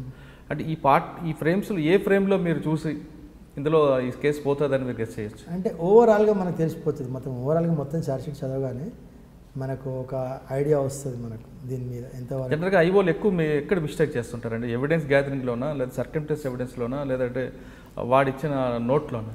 ఇక్కడ ఏం జరుగుతుందంటే లా అండ్ ఆర్డర్ పోలీసులు ఇన్వెస్టిగేషన్ ఇచ్చినప్పుడు వాళ్ళకి చాలా పనులు ఉంటాయి. ఫస్ట్ టాప్ ప్రియారిటీ వాళ్ళకి లా అండ్ ఆర్డర్, కాబట్టి వాళ్ళ లా అండ్ ఆర్డర్ నుంచి ఇప్పుడు క్రైమ్ ఇన్వెస్టిగేషన్లో వాళ్ళకి చాలా తక్కువ టైం దొరుకుతుంది. వాళ్ళు ఎవరో కానిస్టేబుల్స్, హెడ్ కానిస్టేబుల్స్ ఎవరో పోతారు, కొంత ఇన్ఫర్మేషన్ గ్యాదర్ చేస్తారో తీసుకొస్తారు, ఆ రైటర్ ఏదో టైప్ చేస్తారు, స్టేట్మెంట్లు ఏదో మొక్కుబడి చేసేస్తారు. అట్లా కాకుండా ఇప్పుడు సిసిఎస్ ఉంది, సిటీ క్రైమ్ స్టేషన్ వాళ్ళకి కొంచెం స్పెషల్ ఇన్వెస్టిగేషన్ ఉంటుంది వాళ్ళకు. ఇప్పుడు ఏసీబీ నేనున్నా, ఈ పోలీసులే లా అండ్ ఆర్డర్లో పనిచేసే పోలీసులను ఏసీబీలో వేసినప్పుడు వాళ్ళకి క్షుణ్ణంగా ఇన్వెస్టిగేషన్ చేస్తారు, ఎందుకంటే వాళ్ళకి వేరే పని ఏమి ఉండదు, ఇదే పని ఉంటుంది. కాబట్టి మీరు అదే ఏసీబీ కేసుల్లో తీసుకున్నట్టయితే మీకు ఇంతకుముందు 99% కన్విక్షన్ ఉండేది. వాళ్ళు ఎందుకంటే ఫస్ట్ వాళ్ళు కేసు తీసుకునేటప్పుడే కంప్లైంట్ నిలబడడా అని చెప్పి వాడిని 3-4 సార్లు తిప్పుకుంటారు. వాళ్ళు అంత ఈజీగా తిప్పి వాడిని నిలబడతాడు చివరి వరకు అనుకున్నప్పుడు వాడిని 164 స్టేట్మెంట్ రికార్డ్ చేపిస్తారు, మేజిస్ట్రేట్ దగ్గర తీసుకుని. వాడు ఒకవేళ కోర్టులో వాడు సాక్ష్యం చెప్పకపోతే వాడి మీద పెర్జరీ కేసు రిజిస్టర్ చేస్తారు. కంప్లైనెంట్ మళ్ళీ కోర్టులో వచ్చి హాస్టల్ అయితే వాడి మీద పెర్జరీ కేసు రిజిస్టర్ చేస్తారు. కాబట్టి చాలా కేర్ఫుల్గా ఇన్వెస్టిగేషన్ చేస్తారు. అంటే కొన్ని డిపార్ట్మెంట్స్ ఎక్స్క్లూజివ్లీ ఈ సిట్ కావచ్చు, సిసిఎస్ కావచ్చు, ఏసీబీ కావచ్చు, సిబిఐ కావచ్చు, ఎన్ఐఏ కావచ్చు, అది వాళ్ళ ఉన్నదే ఇన్వెస్టిగేషన్ పర్పస్లో వాళ్ళు స్పెషల్ ఇన్వెస్టిగేషన్ ఉంటుంది. కాబట్టి కొంతవరకు మనకు దాంట్లో ఎక్కువ మనకు రిజల్ట్ కనిపిస్తుంది. ఇంకా లా అండ్ ఆర్డర్ పోలీసుల్లో అంత పైపైనే వర్క్ లోడ్ వల్ల అంత న్యాయం చేయలేరు, దాన్ని చేయకపోవడం వల్ల కేసులు ఎక్కువ పోతుంటాయి. 80% కేసెస్ లా అండ్ ఆర్డర్ కేసులు నిలబడవు మనకు. సార్ ఇప్పటి వరకు మీరు క్రిమినల్ కేసులు చేసుకుంటూ వస్తున్నారు, మీరు సడన్గా ఏసీబీ వైపు ఎందుకు తిరగాల్సి వచ్చింది? అయితే ఇక్కడ ఏం జరిగిందంటే తెలంగాణ ఉద్యమం నడిచిన క్రమంలో తెలంగాణ వచ్చిన తర్వాత చాలా హ్యాపీగా ఓకే మన తెలంగాణ మనకు వచ్చిందని సంతోషపడుతున్న క్రమంలో ఉద్యమ నాయకుడే ముఖ్యమంత్రి కావడం ఇంకా చాలా సంతోషంగా ఉండే. ఆ తర్వాత నా మిత్రుడే additional advocate general J Ramachandra Rao కూడా రావడం ఇంకా నేనే ఆయనంత హ్యాపీగా ఫీల్ అయిపోయాను. అయితే నాకున్న బ్యాక్గ్రౌండ్ పట్టుకొని ఎవరు రామచంద్రరావు గారు ఏమన్నారంటే, నయన్ కుమార్ నీకు అపారమైన క్రిమినల్ లాలో అనుభవం ఉంది, తర్వాత ఇంతకుముందు నేను న్యాయవాది లీగల్ మ్యాగజైన్ రన్ చేశాను, అప్పుడు ఆ సందర్భంలో ఏంటంటే మ్యాగజైన్ రన్ చేసినప్పుడు నాకు కొంచెం రాసే అలవాటు ఉంది, కానీ అది పబ్లికేషన్ అనేది ప్యూర్లీ బిజినెస్. అయితే అప్పుడు 2001-2002లో అనంతబాబు గారు అడ్వకేట్ జనరల్గా ఉండే. అయితే నాకు ఈ ఆర్థికంగా అది ఇబ్బంది అయిన క్రమంలో అనంతబాబు గారు ఏమన్నారంటే, నేను కుమార్ నీకు ఏదైనా హెల్ప్ చేయడానికి మున్సిపల్ స్టాండింగ్ ఫోర్సెస్ తెలంగాణ ఇస్తాను తీసుకో అని అన్నారు. కొంతమంది బ్రదర్ అడ్వకేట్స్ కూడా ఫైనాన్షియల్గా అసిస్టెన్స్ కావాలంటే తీసుకో, పత్రిక మాత్రం నడిపించు. మొట్టమొదటిసారిగా న్యాయవాది అనే తెలుగు పత్రిక తెలుగు ప్రజలకు, అంటే జనరల్గా మనకు లా గురించి తెలుసుకోవాలంటే ఏముంటుంది, ఇంగ్లీష్లోనే ఉంటుంది, కానీ మాతృభాషలో మొదటిసారిగా నువ్వు స్టార్ట్ చేసావు, నీ పత్రిక బాగుంది, నువ్వు రన్ చేయి అని అంటే, నేనన్నా ఇది పబ్లికేషన్ అనేది బిజినెస్, నేనేమో ఎడిటర్గా స్టార్ట్ చేశాను, నా వల్ల కావడం లేదు అంటే, అప్పుడు నాకేం అనిపించిందంటే, కొంతమంది అడ్వకేట్స్ ఏమంటారంటే, నాకు ఈ పని చేయించి పెట్టు, నీకు జడ్జెస్ తెలుసు కదా, నీకు తర్వాత అడ్వకేట్ జనరల్ తెలుసు కదా అని చెప్పి అన్నారు. అయితే ఏ విలువల కోసం, ఏ ఆశయాల కోసం, ఏ ఆదర్శాల కోసం పత్రిక నేను పెట్టినాను, ఆ విలువలు, ఆశయాలు, ఆదర్శాలు వదులుకుంటే తప్ప పత్రిక నిలబడదు అని నాకు అర్థమైంది. ఇది ప్యూర్లీ బిజినెస్ అని నేను అన్నాను. అడ్వకేట్ జనరల్ అప్పుడు అనంతబాబు గారు నాకు ఇస్తానంటే, లేదు సార్, మీరు ఉన్నత స్థాయిలో ఉన్న వ్యక్తి, నా మీద ఇష్టపడో జాలిపడో మీరు నాకు పొజిషన్ ఇస్తే చూసే వాళ్ళంతా ఏమంటారు, నయన్ కుమార్ ఎడిటర్గా పత్రికను వాడుకున్నాడు అని అంటారు. సార్, పత్రికను మానేసుకుంటాను తప్ప, కావాలంటే పత్రిక పబ్లికేషన్ ఆపేస్తాను నేను, కానీ నేను మాత్రం దీన్ని ఇంకో రకంగా అబ్యూజ్ చేయదలుచుకోలేదని చెప్పి పత్రికను క్లోజ్ చేసేసిన. అయితే ఇవన్నీ కూడా మిత్రుడు రామచంద్రరావుకి తెలుసు. నయన్ కుమార్కి ఒక విలువలకు కట్టుబడిన వ్యక్తి, ఒక క్యారెక్టర్, ఒక పర్సనాలిటీ, ఇంటిగ్రిటీ ఉన్న వ్యక్తి. ఇలాంటి వ్యక్తికి మనం ఒక యాంటీ కరప్షన్ బ్యూరో అనేది ఇస్తే అది న్యాయం జరుగుతుంది, ఇలాంటిది మంచిది ఇవ్వాలని చెప్పి అతనే అన్న, నయన్ కుమార్ రెడ్డి నీకు నేను ఏసీబీ స్టాండింగ్ కౌన్సిల్ ఇస్తా, బాగుంటుంది, నువ్వు తీసుకో అన్నారు. సరే మంచిది, ఇస్తానంటే ఎందుకు వద్దంటాం మనం. సరే అన్న, మన పేరు రికమెండ్ చేసిండ్రు. ఆ తర్వాత కొన్ని రాజకీయ కారణాల వల్ల అది డిలే అయింది. ఎందుకంటే ఇది ఒక్కరి చేతిలో ఉన్న విషయం కాదు కదా, గవర్నమెంట్ రన్ అవుతున్నప్పుడు పొలిటికల్, తర్వాత జ్యుడిషియల్, ఎన్నో ఆస్పెక్ట్లు కొంత డిలే జరిగిన తర్వాత మొన్న డిసెంబర్లో సరే అని మనకి ఇవ్వడం జరిగింది. అయితే ఈ క్రమంలో ఏం జరిగిందంటే 2014లోనే కొంత ఆయనతో నేను కొంచెం వాదన జరిగింది. ఏమన్నానంటే, మన కుక్కే మనల్ని కలిస్తే మనం ఏం చేయాలి అన్నాను. ఏమైంది నీకు అన్నాను. మన గవర్నమెంట్ వచ్చిన తర్వాత కూడా అవినీతి ఇంకా నడుస్తూనే ఉంది, మరి నువ్వు అడ్వకేట్ జనరల్గా ఉన్నప్పుడు మరి మనం ఆపాలే కదా అంటే, ఆయన ఏమన్నాడు కదా అంటే, మనం కోర్టు వరకే మన పరిస్థితి, ఏమన్నా ఉంటే పబ్లిక్ లిటిగేషన్స్ చేస్తావా, లేకపోతే రిట్ పిటిషన్స్ ఫైల్ చేస్తావా, ఏబిఎస్ కార్పస్లు వేస్తావా, వేసుకో, దాని ప్రకారంగా మనం కోర్టులో మనం చేయగలిగి మనం చేస్తాం కదా, కోర్టు బయట మనం ఏం చేయలేం కదా అంటే, అట్లా కాదు, సరే నాకు డిలే అవుతుంది, ఆయనకి ఇస్తాను, నాకు పొజిషన్ ఏదైతే ఉందో స్టాండింగ్ కౌన్సిల్ డిలే అయితే నేను ఆవేశంగా ఒక మాట అన్నాను, ఒకవేళ నువ్వు ఇస్తానన్నా పేరు పంపించినావు రాలేదు, ఒకవేళ ఇస్తే నయన్ కుమార్ తెలంగాణకు పరిమితం, ఇవ్వకపోతే మాత్రం నేను దేశానికి పరిమితం అని అన్నాను. కానీ నాకైతే అయిపోయింది, నాకు ఇప్పుడు 50 సంవత్సరాలు వచ్చేసినాయి, ఇంకా ఇప్పుడు వెనకైతే చూసుకోవాల్సింది ఏమీ లేదు. ఇంకా నేను అనుకున్న నా జీవితాన్ని నేను ఈ దేశానికి డెడికేట్ చేయాలనుకున్నాను. కాబట్టి అందుకోసం అని చెప్పి ఒక ట్రస్ట్ రిజిస్ట్రేషన్ చేయించిన, anti corruption forum of India అని ఒక ట్రస్ట్ రిజిస్ట్రేషన్ చేయించడం జరిగింది. అప్పుడు చెప్పాను నేను. కాబట్టి దేశంలో ఇప్పుడు మనకు ఒక గమ్మత్తైన విషయం చెప్తాను, మన కళ్ళ ముందు జరిగే చిన్న చిన్న విషయాలే మనల్ని చాలా ఆలోచింపజేస్తాయి. సపోజ్ ఫర్ ఎగ్జాంపుల్, మనకు ఏదైనా ఒక ఊర్లోకి పోయి మనకు పాలు కావాలంటే దొరకవు, నీళ్ళు కావాలంటే దొరకవు, కానీ ఆ ఊర్లో మందు బాటిల్ దొరుకుతుంది మనకు, విన్నారా? న్యాయం కావాలంటే దొరకదు మనకు, న్యాయం అందరికీ అవసరమైన విషయం, న్యాయం దొరకదు, కానీ మందు బాటిల్ దొరుకుతుంది, అవసరం లేని విషయం. అదేవిధంగా మీకు ఇంకొక విషయం కూడా చెప్తాను నేను. ఎలా ఉంటుందంటే, మనకు ఆకలి అవుతుందని 12 గంటలకు ఫోన్ చేస్తే ఎవడో ఒకడు పిజ్జా హట్ నుంచి మనకు పిజ్జా తీసుకొచ్చి ఇస్తాడు, అర్ధరాత్రి తీసుకొచ్చి ఇస్తాడు వాడు పిజ్జా, మనం తిందామంటే హోటల్ నుంచి. కానీ న్యాయం కావాలని ఏ పోలీసుడికి ఫోన్ చేసినా ఏ పోలీసుడు రాడు, ఏ న్యాయ వ్యవస్థ మనకు స్పందించి మనకు ముందరికి రాదు. అదేవిధంగా మీకు మనము ఏమంటుంటే ప్రొఫెషన్ అనేది ఎలా ఉంటుందంటే, న్యాయవాద వృత్తి గురించి కొంచెం చెప్తాను. దాని గురించి ఎలా ఉంటుందంటే, ఒకటేమో మన సర్వీస్ లాగా సమాజం కోసం అనేది, 2 డబ్బులు తీసుకొని ప్రొఫెషన్ లాగా. కొందరు ఏం చేస్తారు కదంటే, మనకున్న తెలివిని మన కోసం వినియోగించుకోవాలి, కానీ సమాజం ఏంది, దేశం ఏంది అని చెప్పి, సపోజ్ నేను ఒక అడ్వకేట్ను, ఏం చేయాలి, హైదరాబాద్ సిటీలో లెక్కలేనంత లిటిగేషన్, క్రిమినల్ సివిల్ లిటిగేషన్ ఉంది, ఎక్కడ సివిల్ లిటిగేషన్ ఉంది చూడాలి, చూసి ఒక 10 మంది డబ్బులను పట్టుకొని ఈ ప్రాపర్టీ మీరు తీసుకొని మన కోర్టులో కేసు గెలిచినట్టయితే మీకు మంచి డబ్బులు సంపాదించుకోవచ్చు అంటే, వాడేదో 25% ఇస్తాడు మనకు. అట్లా ఒక 10 కేసులు చేసుకున్నాం అనుకోండి, మన దగ్గర కోట్లాది రూపాయలు వచ్చి పడతాయి. అంటే నా తెలివిని, నా బుద్ధిని, నా జ్ఞానాన్ని నా కోసం వినియోగించుకుంటాను. నేను కేసులు ఏ కేసులు కొట్లాడతా, లిటిగేషన్ ఉన్న కేసులే తీసుకుంటాను, పర్సంటేజ్ మాట్లాడుకుంటాను, డబ్బులు సంపాదించుకుంటా. ఏం చదువుకోనోడు, ఈరోజు మన హైదరాబాద్ సిటీలో చూస్తున్నాము, కనీసము అంగుటా చాప్ వాడు 100,000 కోట్ల రూపాయలు సంపాదిస్తాడు రియల్ ఎస్టేట్లో. మరి అడ్వకేట్ ఎంత సంపాదించాలి? మనకి డాక్యుమెంట్ వానికి చూస్తే అలా ఏముందో తెలియదు డాక్యుమెంట్లో. మరి ఆ డాక్యుమెంట్ చూసి మన దగ్గరకు వచ్చి మన సలహా తీసుకొని వాడు అగ్రిమెంట్ చేసుకొని రిజిస్ట్రేషన్ చేసుకొని కోర్టులో కేసు కొట్టాడు, కోట్ల రూపాయలు సంపాదిస్తున్నప్పుడు అడ్వకేట్గా మరి మేము ఇన్ని లక్షల కోట్లు సంపాదించవచ్చు. ఇంత పెద్ద ఇప్పుడు సపోజ్ ఫర్ ఎగ్జాంపుల్ మీకు 99acres.com ఒక వెబ్ పోర్టల్ కనిపిస్తుంది. తర్వాత ఏది రియల్ ఎస్టేట్ వ్యాపారం చేసేది, తర్వాత ఏదో మ్యాజిక్ బిక్స్ అనే .com కనిపిస్తుంది. అందులో అందరు ప్రాపర్టీస్ పోస్ట్ చేసుకుంటారు. ఒక ప్రాపర్టీ అమ్మాలన్నా కొనాలన్నా డాక్యుమెంటేషన్ చేయాలన్నా రిజిస్ట్రేషన్ చేయాలన్నా తర్వాత ఏది చేయాలన్నా కూడా అడ్వకేట్ అయితే కావాలి కదా. మరి అలాంటి వెబ్సైట్ నేను నడిపితే ఎట్లా ఉంటుంది? నన్ను నమ్ముతారు కదా. ఒక ప్రాపర్టీ మీరు కొనాలనుకుంటారు అనుకోండి, సపోజ్ ఫర్ ఎగ్జాంపుల్ నేనే ద రియల్ ఎస్టేట్ సర్వీసెస్.in ఒక వెబ్ పోర్టల్ ఉంది నాకు. అంటే ఎవరైనా ప్రాపర్టీ అమ్మాలన్నా కొనాలన్నా మన దగ్గర లీగల్ ఒపీనియన్ ఇవ్వడం, రిజిస్ట్రేషన్ చేయించడం, డాక్యుమెంటేషన్ చేయించడం, వాళ్ళని లిటిగేషన్ మనం చూసుకోవడం, మన దగ్గరికే వస్తారు కదా. అలా చేసినప్పుడు మొత్తం దేశంలో ఎంత పెద్ద రియల్ ఎస్టేట్ వ్యాపారం నడుస్తుంది? ఒక హైదరాబాద్లో ఎంత ఉంది, మొత్తం సిటీస్లో ఎంత ఉంది? ఎవడైనా కానీ అడ్వకేట్ నమ్మి వస్తారు కదా. బ్రోకర్ను నమ్మి ఈరోజు ఎంతో పెద్ద వ్యాపారం నడుస్తుంది, 1,000 కోట్ల వ్యాపారం చేస్తున్నారు. అడ్వకేట్ నమ్మి వచ్చినప్పుడు ఒకవేళ నేను డబ్బులు సంపాదించాలి అనుకున్నప్పుడు చెప్తున్నా, ఎందుకు డబ్బులు సంపాదించాలి అంటే ఏదో ఒక మంచి చేయాలి. మంచి చేయాలంటే డబ్బు కావాలి ఖచ్చితంగా. మనకు ఏ పని చేయాలంటే డబ్బు అయితే కావాలి కదా. డబ్బు కావాలంటే డబ్బు ఎక్కడి నుంచి సంపాదించాలి? న్యాయంగా సంపాదించాలి. అందుకే మహాత్మా గాంధీ గారు ఒక మాట ఏమంటారంటే, no one can achieve good ends with bad means అంటారు. అంటే మంచి పనులు చేయడానికే మంచి సాధనాలను వాడాలి. మీరు అన్నారు ఇప్పుడు నేను ఎంతోమంది క్రిమినల్స్లో గాడ్ ఫాదర్స్ ఎవరైతే ఉన్నారో, క్రైమ్ లార్డ్స్ ఉన్నారో వాళ్ళందరి కేసులు చేశాను. పాటల గోవర్ధన్ రెడ్డికి సరెండర్ అయిన నక్సలైట్స్ కొన్ని 100 మందిని యాక్షన్ టీమ్ తయారు చేసి పెట్టిండు. ఒక ఫోన్ కాల్ చేస్తే అరగంటలో మన తలకాయ మన టేబుల్ మీద పెడతారు. అలాంటి క్రిమినల్స్ను నేను డీల్ చేసిన. మరి ఒక ఫోన్ కాల్తో కోట్ల రూపాయలు సంపాదించుకోవచ్చు మనం. ఒక న్యాయవాది ఒక లీగల్ మ్యాగజైన్ రన్ చేసిన, ఒక చిన్న పేరేవ్ చేసుకుంటే లక్షల రూపాయలు సంపాదించుకోవచ్చు కదా. మరి ఎందుకు చేయలేదు? వదులుకొని మీరు ఏసీబీకి వచ్చిన తర్వాత చెప్తున్నాను, అదే చెప్తున్నాను. దానికి కారణం మీరు అడిగిన దానికి ఈ రీజన్ ఇదంతా చెప్పడానికి కారణం అదే ఉంది దాని వెనకాల. అయితే నేనేమనుకున్నానంటే anti corruption forum of India ఒక ట్రస్ట్ పెట్టినప్పుడు ఈ ట్రస్ట్ నడిపించాలి అంటే ప్రతి ఒక్క భారతీయుడు, దేశంలో ఉన్న 130 కోట్ల మంది భారతీయులకు ప్రతి ఒక్కరికి న్యాయం అందాలి. జస్ట్ లైక్ మీరు ఒక ఫోన్ కాల్ చేయగానే మీకు ఒక పిజ్జా హట్ నుంచి మీకు ఒక పిజ్జా వస్తుంది, అర్ధరాత్రి పోగానే మందు బాటిల్ దొరుకుతుంది. అలాగే న్యాయాన్ని ఎందుకు అందించకూడదు? ఒక ఫోన్ కాల్ చేయగానే మీకు ఇన్స్టెంట్ జస్టిస్ జరగాలి, మీకు ఇమ్మీడియట్గా రెస్పాన్స్ కావాలి.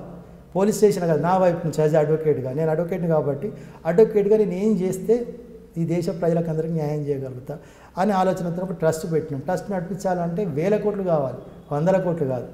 ఒక గవర్నమెంట్ కంటే, ఎందుకంటే 130 కోట్ల జనాభాకు ఎంతమంది దేశంలో 15 లక్షల మంది అడ్వకేట్లు ఉన్నారు ఈరోజు. మరి 15 లక్షల మంది అడ్వకేట్లు ఏం చేస్తున్నారు? వీళ్ళు నిజంగా సమాజానికి న్యాయం చేస్తున్నారా? వాళ్ళ బ్రతుకు అంటే survival it self became great achievement. ఎంతసేపు అని భార్య పిల్లలను పోషించుకొని ఒక కారు కొనుక్కొని ఒక ఇల్లు కొనుక్కొని పిల్లలను చదివించుకుంటే అదే గ్రేట్ అచీవ్మెంట్ అయిపోయింది. ఇంకా సమాజం కోసం వాడు ఏం చేస్తాడు? కాబట్టి కనీసం ఒక 2 లక్షల మంది అడ్వకేట్స్కు ఒక పని కల్పించాలనుకొని నేను నయన్ కుమార్ రెడ్డి లా కంపెనీ అని చెప్పి ఒక ఫర్మ్ కూడా రిజిస్ట్రేషన్ చేయించాను. కనీసం ఒక 2 లక్షల మంది అడ్వకేట్లను నేను పార్ట్నర్స్గా తీసుకోవాలనుకున్నాను, ఒక 2 lakhs అడ్వకేట్స్ను. ఎందుకంటే ఎక్కడ అన్యాయం జరిగినా సరే ఒక ఫోన్ కాల్ చేస్తే వాళ్ళకి ఇన్స్టెంట్గా మనం న్యాయం చేయాలి. అంటే మరి డబ్బు కావాలి కదా, అంత డబ్బు ఎవరు ఎక్కడి నుంచి వస్తుంది అని చెప్పి నేను ఒక ద రియల్ ఎస్టేట్ సర్వీసెస్.in ఒక వెబ్ పోర్టల్ కూడా రెడీ చేసి పెట్టాను. కానీ మార్కెట్కి ఇంకా రాలేదు, రెడీ టు లాంచ్. అంటే అది మొత్తం దేశం లెవెల్లో ఎక్కడ రియల్ ఎస్టేట్ వ్యాపారం చేయాలన్నా మనం లీగల్ అడ్వైజ్ ఇస్తాం త్రూ అడ్వకేట్స్ ద్వారా ఒకటి. దాని నుంచి పక్కకు పెట్టి మీరు ఇప్పుడు ఏసీబీలోకి వచ్చారు. ఏసీబీ చెప్తున్నా, ఏసీబీ రావడానికి కారణం అదే. అయితే ఎప్పుడైతే నేను anti corruption forum of India trust అని పెట్టాను, ట్రస్ట్ నడిపించాలంటే డబ్బుతో కూడుకున్న వ్యవహారం. ఇప్పుడు ఒక అడ్వకేట్గా నాకు 4 కేసులు వస్తే ఆ 4 కేసులకి న్యాయం చేయలేను. ఒకటేసారి 4 కేసులు ఒకటే కోర్టులో, హైకోర్టులో 4 కోర్టులో 4 కేసులు ఉంటే నేను అక్కడికే పరిగెట్టి న్యాయం చేయలేను. ఇంత పెద్ద దేశంలో ఇన్ని వేల లక్షల కేసులు వస్తుంటే ఎక్కడి నుంచి చేస్తాం మనం న్యాయం? అలాగే మనం చూస్తుంటాం, అమెజాన్ అనే ఒక కంపెనీ మనం చూస్తుంటాం. ఏదైనా ఇంటర్నెట్లో మనం బుక్ చేయగానే వస్తువు వస్తుంది. థమ్స్అప్, కోకా కోలా, పెప్సీ అనే కంపెనీ కొన్ని 100 దేశాలలో అది పనిచేస్తుంది. అది అవసరమే లేదు. మీకు ఆఫ్రికా లాంటి దేశాలలో రిమోట్ ఏరియాలో కూడా థమ్స్అప్, పెప్సీ దొరుకుతుంది మీకు. కానీ న్యాయం దొరకడం లేదే. సమస్య ఏదైనా న్యాయం దొరుకుతుందా? మనకు అవసరం లేని అన్నీ దొరుకుతున్నాయి, కానీ కావాల్సిన న్యాయమే సమాజంలో ఒక ఇన్స్టెంట్ జస్టిస్ జరగనప్పుడు ఏదో రకంగా మనం ఇన్స్టెంట్ జస్టిస్ ఇవ్వాల్సిన బాధ్యత ఎవరో ఒకరు తీసుకోవాలి దేశంలో. అయితే ఆ బాధ్యత నేను తీసుకున్నా. అది ఫస్ట్ ఏదంటే మనము మానసికంగా మన లోపల తయారు కావాలి, మనం చెయ్యాలి అని చెప్పి. కానీ పరిమితులు ఆలోచించినప్పుడు ఒక్క కోర్టులో 4 కేసులు వస్తేనే మనం ఆ రోజు 4 కేసులు న్యాయం చేయలేదు. మనం 1,30,00,000 జనాభాకి ఇక్కడ ఎన్ని కేసులు వస్తాయి, ఎంత వస్తాయి? మరి అమెజాన్ కంపెనీ ఏ రకంగా ఒకటే రోజు కొన్ని వేల ఆర్డర్లు అందరికీ సమానంగా అందిస్తుంది? వ్యాపారం కదా వాళ్ళు చేసేది. ఒక సెల్ ఫోన్ కంపెనీ కొన్ని లక్షల కోట్ల సెల్ ఫోన్లు అందరికీ మాట్లాడడానికి సౌకర్యాలు కల్పిస్తుంది. అంటే ఎంత పెద్ద వ్యవస్థను మనం నిర్మించాల్సిన అవసరం ఉంటుంది. దానికి ఎంతో డబ్బు కావాలి, ఎంతోమంది సహకారాలు కావాలి. అది ఒక రోజులో మనం అనుకుంటే జరిగేది కాదు. కానీ దాని గురించి ఆలోచిస్తూ నేను ఏమనుకున్నానంటే అసలు ఈ అవినీతికి సంబంధించి ఆపాలి అంటే ఏం చేయాలి అంటే దానికోసం ఒక లీగల్ ఎంపైర్ అని చెప్పి ఒక వెబ్ పోర్టల్ డిజైన్ చేశాను. చాలా పెద్ద వెబ్ పోర్టల్, అది 91 లాంగ్వేజెస్లో ఉంటుంది. మీకు చట్టానికి సంబంధించి ఎవరైనా సరే దానికి ఫోన్ చేస్తే మీరు ఆడియో రికార్డు ఉంటుంది, వీడియో రికార్డు ఉంటుంది, ఫోన్ చేయొచ్చు, దాంట్లో మీరు పోస్ట్ చేసుకోవచ్చు. మొత్తం 91 లాంగ్వేజెస్లో చదువుకునే విధంగా వెబ్ పోర్టల్ కూడా డిజైన్ చేసి రెడీగా ఉంది, రెడీ టు లాంచ్. అంటే ఎవరైనా సరే నా ఉద్దేశం ఏంటంటే ఒక రాజస్థాన్ తార్ ఎడారిలో ఉన్నోడు కూడా ఒక ఫోన్ చేసి నాకు ఈ సమస్య ఉంది అంటే వానికి ఇమీడియట్గా ఇన్స్టాంట్లో వనరులో వానికి ఆ జస్టిస్ అందాలి. ఆ విధంగా ఒక వెబ్ పోర్టల్ డిజైన్ చేసి పెట్టిన రెడీగా ఉంది. దాన్ని లాంచ్ చేయడమే మిగిలింది. లాంచ్ చేయాలంటే చాలా పెద్ద వ్యవస్థ.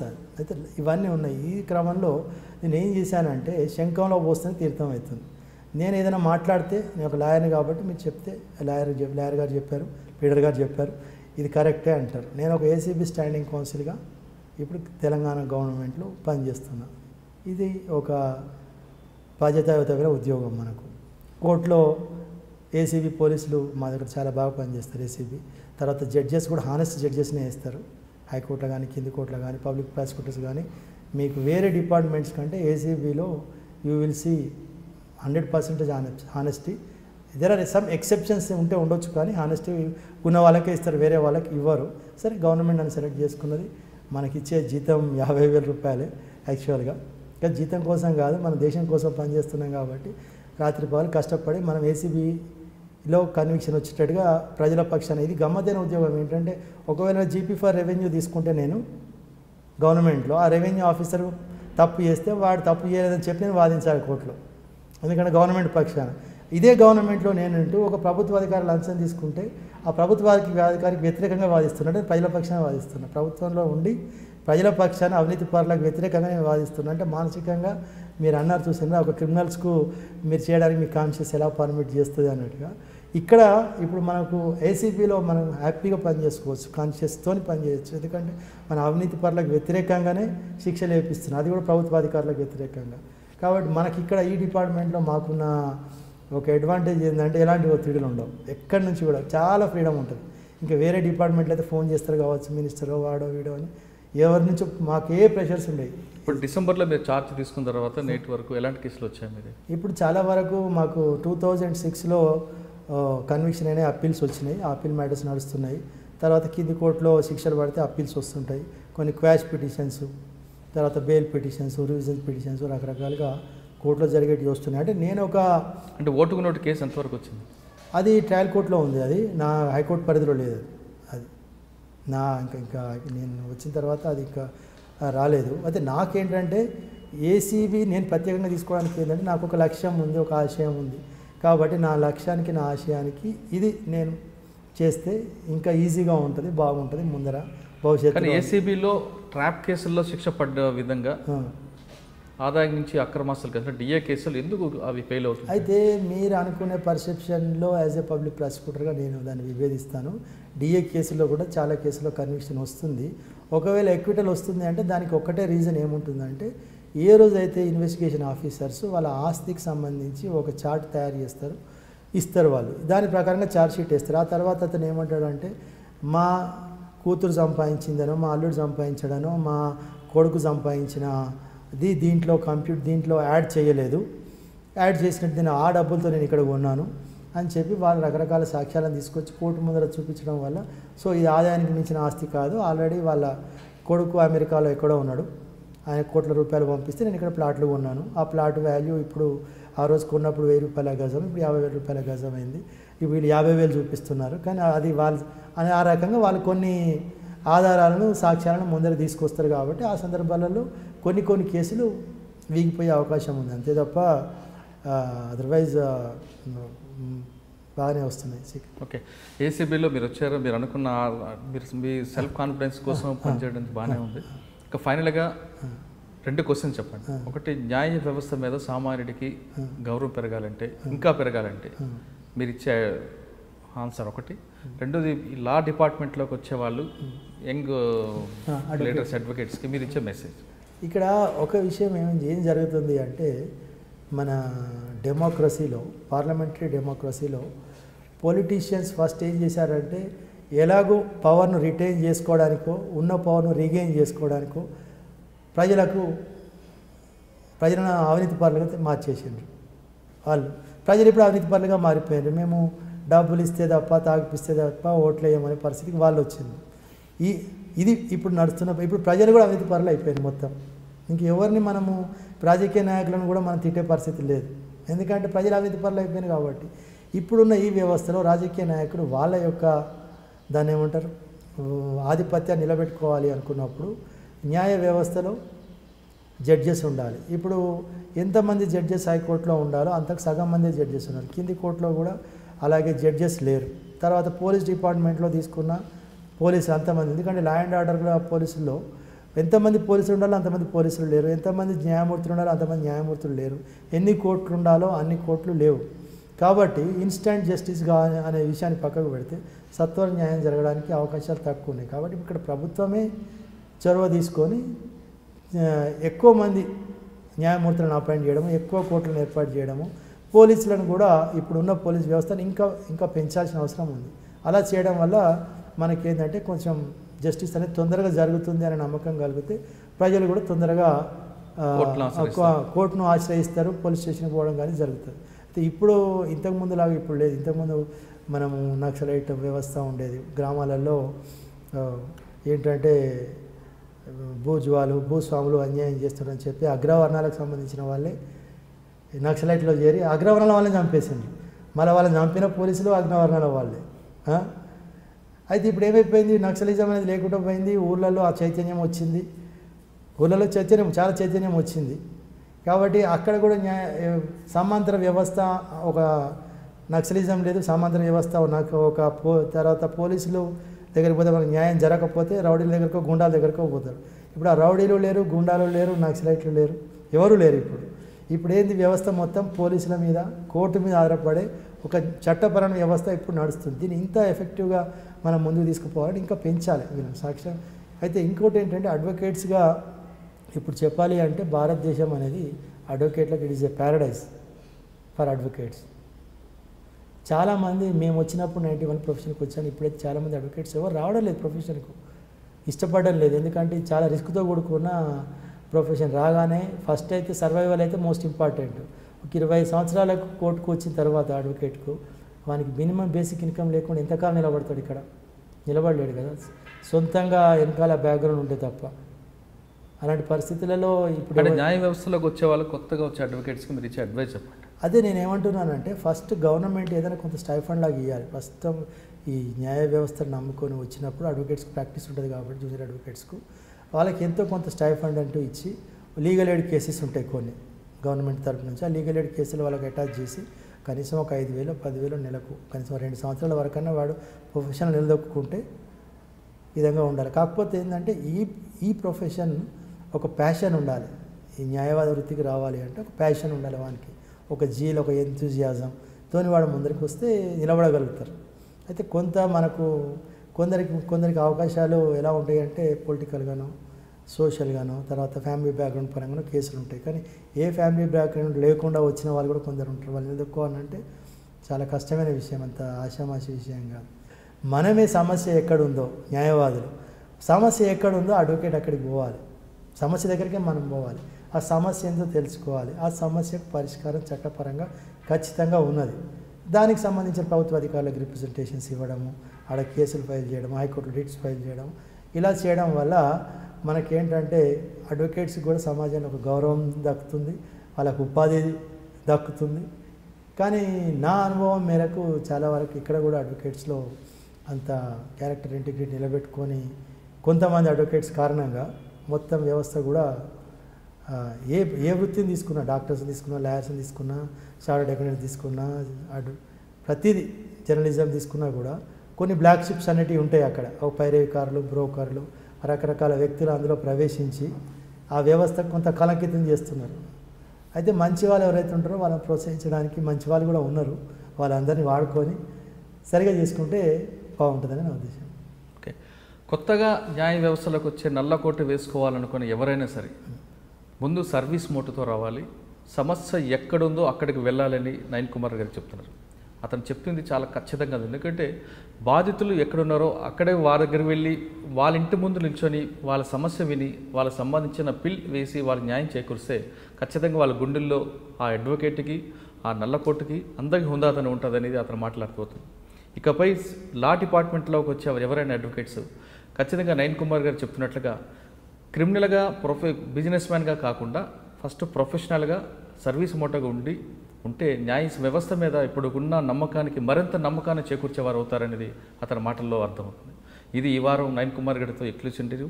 వచ్చేవారం మరో గెస్ట్తో మళ్ళీ కలుద్దాం. అంతవరకు నమస్కారం. నా పేరు టిఎల్ నయన్ కుమార్. నేను 91 నుంచి ప్రాక్టీస్ చేస్తున్నాను యాజ్ అడ్వకేట్గా. ప్రస్తుతం తెలంగాణ ప్రభుత్వంలో నాకు హైకోర్టులో anti corruption bureau special public prosecutor and standing కౌన్సిల్గా నేను పనిచేస్తున్నాను. నా ఇంటర్వ్యూ చూసిన తర్వాత మీకు ఏదైనా అభిప్రాయాలు, మీ సూచనలు, సలహాలు ఏమని ఇవ్వాలనుకున్నట్టయితే నాకు తెలియజేయండి. ఈ ఇంటర్వ్యూ చేసిన మురళి గారికి నా ధన్యవాదాలు.